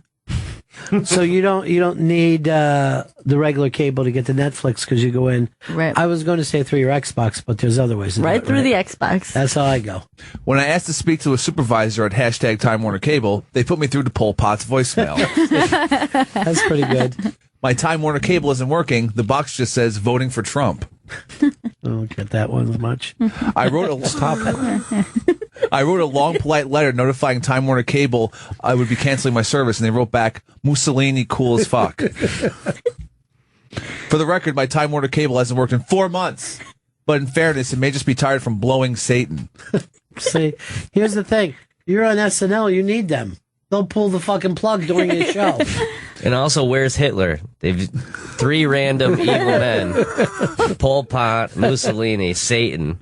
You need a Hitler. Yeah, you got a Hitler joke coming in there. Show me Hitler. And then Time Warner tweeted at him, "We're very sorry for any negative experience. Is there anything we could do to help?" And he tweeted, Oh my God. at TWC Help, especially the last technician who literally left after shaking his head and saying, "That's fucked up." Oh, Jesus. That comes across kind of racist. And then finally, now he's lost me. With the Pol Pot. Yeah. Time Warner Cable saying, "If you follow us and DM us your account info, we'll gladly look into it for you." Then Colin Joe says, "Where should they follow you? To Mordor? What's your exact address?" He's fucking got me again. He's back. He was losing his shit there, though. I just did a show with him on Tuesday night. I saw him. He's a funny guy. Yeah? Yeah. Did he do it all in Time Warner Cable? He didn't do anything. He looked happy. So maybe, and he was talking about TV, so he must still had it working. Well, his girlfriend has regular cable, so you could always go there. His life is good, by the way. Yeah, he's he pretty should good. be smiling. He's a good-looking guy. He doesn't really need to do much else. I think. Yeah. But the one thing that happened to me, I had a Time Warner guy come in, asked to use the bathroom, heavyset guy, missed the toilet by a lot in the front. Like off the whole seat? Definitely a puddle in front of the toilet. Oh, God. And I was at the point where he's working on my cable. I'm not going to have cable. Do you confront him on that? See, here's the deal. I think this is the perfect thing for a storytelling show. I think you've got the storytelling. I need to tighten it up. You need. No, let it go. Stretch. Talk about the piss. What you were doing that day, what led up to it. He's literally pissing where you live. And you still have to let him do. By the way, could you picture like Paul and Irish Shafir being like baseball buddies? That's the beauty of comedy. Mm-hmm. If you have comedy in common, all the backgrounds can be as different as possible. Yeah, we're complete opposites. Yeah. And we played on the same basketball team together. Is that right? We toured Switzerland and Amsterdam last year. We're like an old married couple. If we don't get married, then we might just do the gay marriage thing when we're 50 or something. No one's gonna even giggle at that time. Just like, good guys, go for it. By the way, you could get married. I can't say Irish Shafir. No. I don't see that happening. Well, that's him settling down. No, I don't see he does not to settle down. An open marriage. He might make a change after he grows in the taxi driver haircut that he's got right now. But, he's rocking that look. But the greatest thing was when you're doing the podcast and all the 12-year-old kids recognize him as the amazing racist, and he takes the hat off. That's not a good sign to police in the area. And they're shouting, "You're the racist" at the baseball game. Aren't you the amazing racist? That's so fucking funny. Paul's performing at Absolute Comedy Club in Toronto, Canada, Wednesday, June 24th through Sunday, June 28th. Go to absolutecomedy.ca for tickets, and go to paulhasawebsite.com for the rest of Paul's dates and his podcast, the Alley Oop Podcast. Is that when the comedy festival's up there in Toronto? I'm actually going to do that. I'm doing it the next 3 weeks. I'm doing Toronto, Ottawa, and Montreal, and then the festival's the next week. So I'm going to do Artie Lang's podcast and some shows with him up there, and Tom Papa has another live podcast up there. So there's a lot of stuff going on. Cool. This year. Should be a big festival. But the podcast, I just did an episode with a guy who played for the Washington Generals, which is what I almost did for a couple of weeks.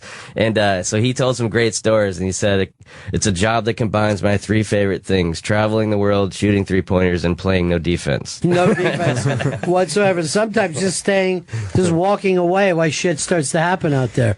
Okay, they're doing this. You'll never see like the Generals coach just jump up and going, "Hey, they're making a mockery of the game.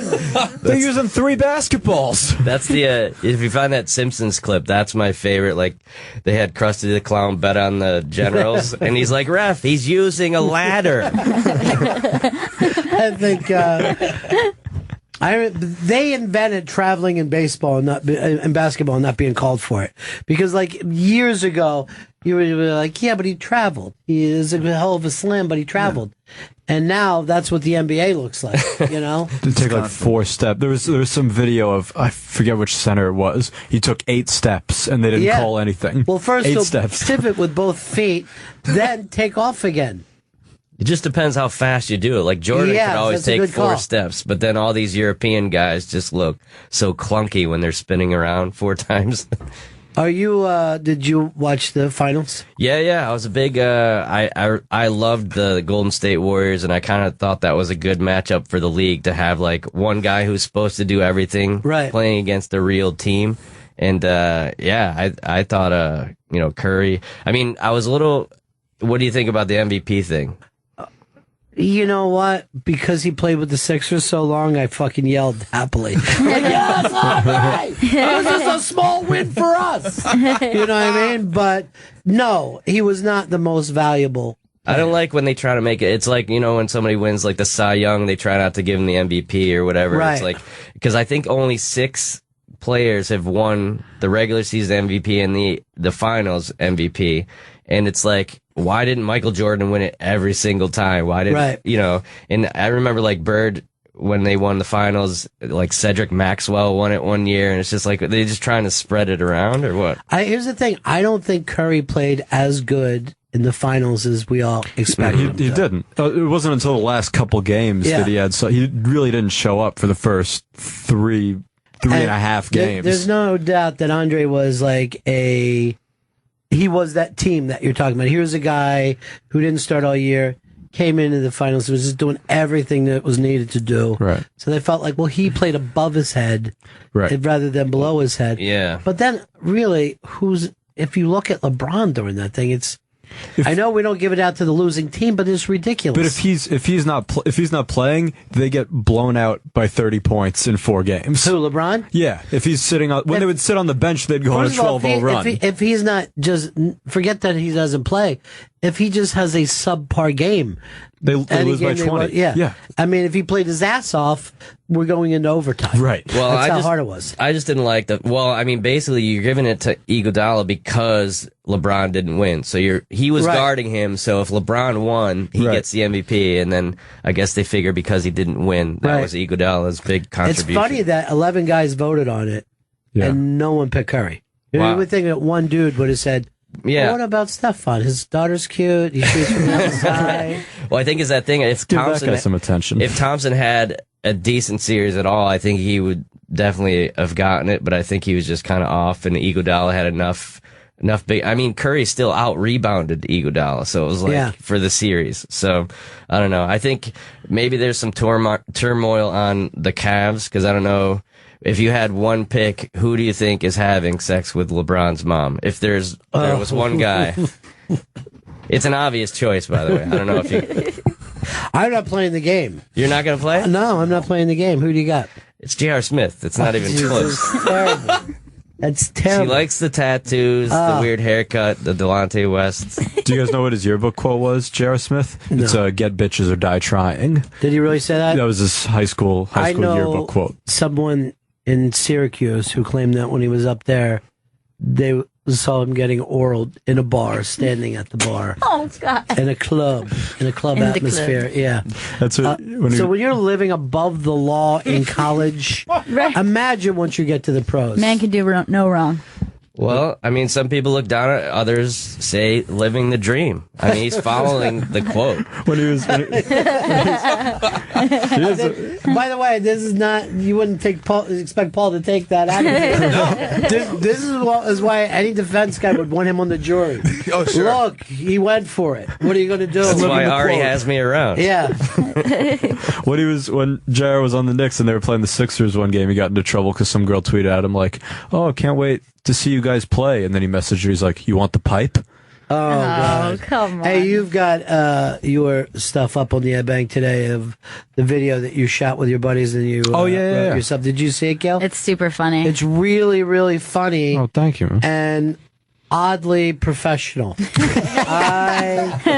You brought a professionalism that you I've still never haven't brought not to radio yet, but I think you will. I'll try to transfer This is why it. you were a high draft pick for us.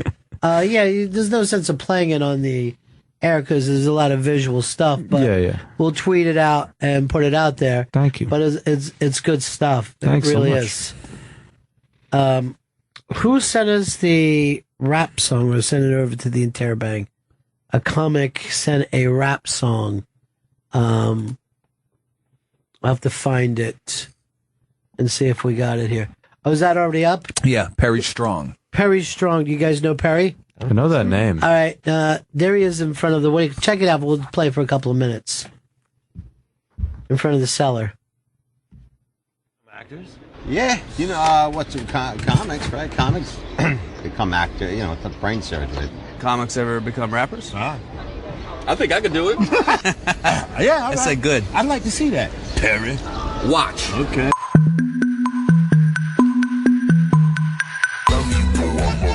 I think it's every bit as good as Jay-Z. I see no difference at all. I didn't like it as much as the Beatbox Baby, who was my favorite of all time. But that's a hard act to follow, though. This one had Greer in a cameo. Greer Barnes. Let me tell you something. I can't follow Greer Barnes. Can't follow him. You spit a little bit. What did you think of Perry Strong? It's good. It kind of had an Eminem thing going with the straight jacket too. Is that a bad thing, though? It's not bad. It's not, I thought that was the closer. Yeah. Comic magician, maybe at the end. He has the whole thing. It's out of the straight jacket. Coming together. I play Baby Beatbox. This is my favorite thing in the whole world.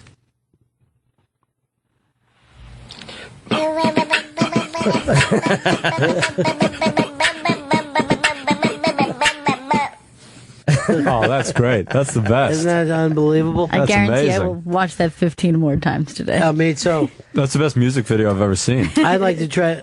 I wish I carried a purse so I could push her in it and then run down the street with her. Quality and brevity, I think. Yeah. Boom. Short, that's where the sweet. Yeah, that's where the future's headed. What's Quality and brevity. You just yell out fart and run off. Thank you. Good night. Well, it's like that Idiocracy movie. You just have a movie that's just called Ass, and it's just showing a guy's ass for an hour. Worth watching. We're already there. Yeah. You know what I mean? much. Like, we haven't moved away from... What is it, Chris? Just want to say that Paul's performing at Absolute Comedy Club We in know Toronto, it. Canada, Wednesday, June 24th through Sunday, June 28th. I'm going to go there. That's absolutecomedy.ca for tickets. And Paul's website is Paul has a website where you can listen to the Alley Oop podcast, Paul's podcast. So you're going to be both Toronto and Montreal? And Ottawa. I'm going to the capital. In the middle of between it all. Mm-hmm. So you're just staying in Canada for the rest of the year. Yeah, I'm doing it. I'm trying to live it, You got to live Canada, get in touch with the people so that by the time I'm in Montreal, I'm doing local references. I'm doing I love I love that angle. They're talking about the fact that Canada will be the next big superpower. That there's enough there. Yes. And there's enough chances for growth. And there's enough natural resources. And they only bring in the smartest people are allowed to enter. And they're going to, when technology jumps up and you don't need armies like you do now because we're all going to have robot armies, Canada's going to sit on top of the world. I like Vancouver a lot. I've never been, and I don't know anything about it, but I like the idea of it. Just the beauty, the pictures that you saw, or just I the saw thought that there's a Vancouver I think I saw two pictures. Yeah, and I have a lot of faith. I have a lot of faith. Well, in it. you know what? If you grew up in Spanish Harlem, right? Yeah. Then you're going to think the rest of the world is beautiful, no matter where you go. You're going to, first of all, you'll say, you could go to, you could go in Afghanistan, and you're going to be like, Kabul is wonderful. There's not as much violence as I'm used to. The food's better. There's more water, clean water here than anywhere else. I would love to summer in Fallujah. Anywhere. The poutine. That's the other. They do have these bold choices. Like poutine is like, which it's like their national treasure kind of. It's gravy fries, and in New Jersey they call it disco fries. Yeah. Which if they knew that, they would attack us right now. But they have it like Burger King. You can get poutine. Like that's how mainstream it is. That's the French gimmick with them, right? Is that what the poutine's all about? Something they brought over from France? Yeah, they do a lot of weird stuff with bacon. They do a lot of they make some choices. They outlawed the penny a couple years ago. Good. That's good. Move. That's good. Enough. First of all, in my pocket, I've outlawed change. I only deal in paper money for the last 5 years. They got to stop making pennies. Well, it's not. They don't arrest you if you have pennies. They it's should. not like that, but you just. Well, it costs like 8 cents to make a penny. I mean, it's the we dumbest spend thing. $30 million a year making pennies. I say take out the nickel. Yeah, I don't need a quarter. Start there. Well, I mean, twice as big as a dime, worth half as much. I don't like the cockiness of that. Yeah, Just get rid of it. that's a weird deal. You're right about that. All right, we got to wrap this one up, Chris. Yes, we do. Anything to plug before we get on our way? You'll be talking with Lisa Lampanelli on Monday night at the 92nd Street Y. Go to 92y.org. That's happening Monday, June 22nd at 8:15 It's going to be very p.m. exciting. That's great. This is going to be her talking about the new Lisa Lampanelli. I'm very excited for that. She's doing away with all the. Well, I don't know. I saw her new special and it's fucking raw. To tell you the truth. Like, when people are complaining about political correctness, she hasn't even noticed, even slightly. She hasn't even noticed slightly. She just drills it. And I didn't see anybody upset about it. Do you, I have like a Y card because I used to work there. Can I still get in? I Like believe the you can. Travel stuff? Yeah. If you're still here, you just come. We'll give you a bobblehead. At least Lampanelli bobbleheads. I'll steal it. Yeah. Steam room shorts. You get all the Y gear. We'll get you your ice cream. The other big thing on the iBang is the slow motion gummy bears being shot at a girl's ass. Sounds great. If I'm being honest here, it's the biggest thing that's happened in quite some time. I don't know why they thought that this was going to work as well as it did. There she is. She's got kind of a gummy ass. They put some water on it, so. Now, I don't know if I want to see an ass making those kind of indentations. You know what I mean? I'd rather see it in fast motion than slow motion. Yeah, I think the fast motion is the sexier motion. Right. Between because the slow motion could gross out anything. Now, when I first saw it's just too. It's like a war movie. I am going to tell you the truth. When I first saw this, I'm like, gummy bear shot out of a girl's ass. And I'm like, yes. Yeah, I'll take a look at that. But this is going in a different direction. That's Thailand, I think. Yeah. And she's got one of the famous new 2015 asses, too, you know? Yeah. She's got like a Jensen. Look how she runs back to see if the I guess she's acting and directing in this. Sure. You know, where she runs back immediately to see. This was a passion project. Yeah. Do I need to do another one, or do you think we got it? She just wants to make her hair, sure her hair looks good. That's what's funny about those. Did we get enough gummy bears to do a second take? Aren't you a little turned off to see her ass bend in like that, like the moon? It looks a little more painful than I thought. I know. It's the only time I've ever been afraid of gummy bears as they slowly close in. Why did they pick bears? Well, I don't know if they're. I think gummy worms are too creepy. Yeah. And they're less bullet-like. I saw Yeah. It would be more dick-like, though. Well, the NBC store had those. Remember the ambiguously gay duo? They had gummy penises. And they were selling them? Yeah, so I thought maybe that would be a good one next time. Life has gotten weird, hasn't it? Actual penetration with It's not gummy. for kids, by the way. Any of your kids would eat a gummy penis? No! Like that, right? You shouldn't be afraid of it. Or a gamma penis. It's up to you. But either way, you're not getting out of this store without something happening. What? All right. That's it for us. Paul, it's always good to see you, Hey, buddy. great to see you guys. Nice to meet you. It was nice to meet you. Good luck in Canada. Thanks. this year. Hopefully I'll make it back. Yeah. Well, either that or maybe you'll decide to stay. Canadian strongman. That's right. All right. Anything else, Chris? We're done? We're done. And we'll see everybody again in 1974. Ladies and gentlemen, the evening is over. We hope you all enjoyed yourselves, and we'll see you all again in 1974. Good evening!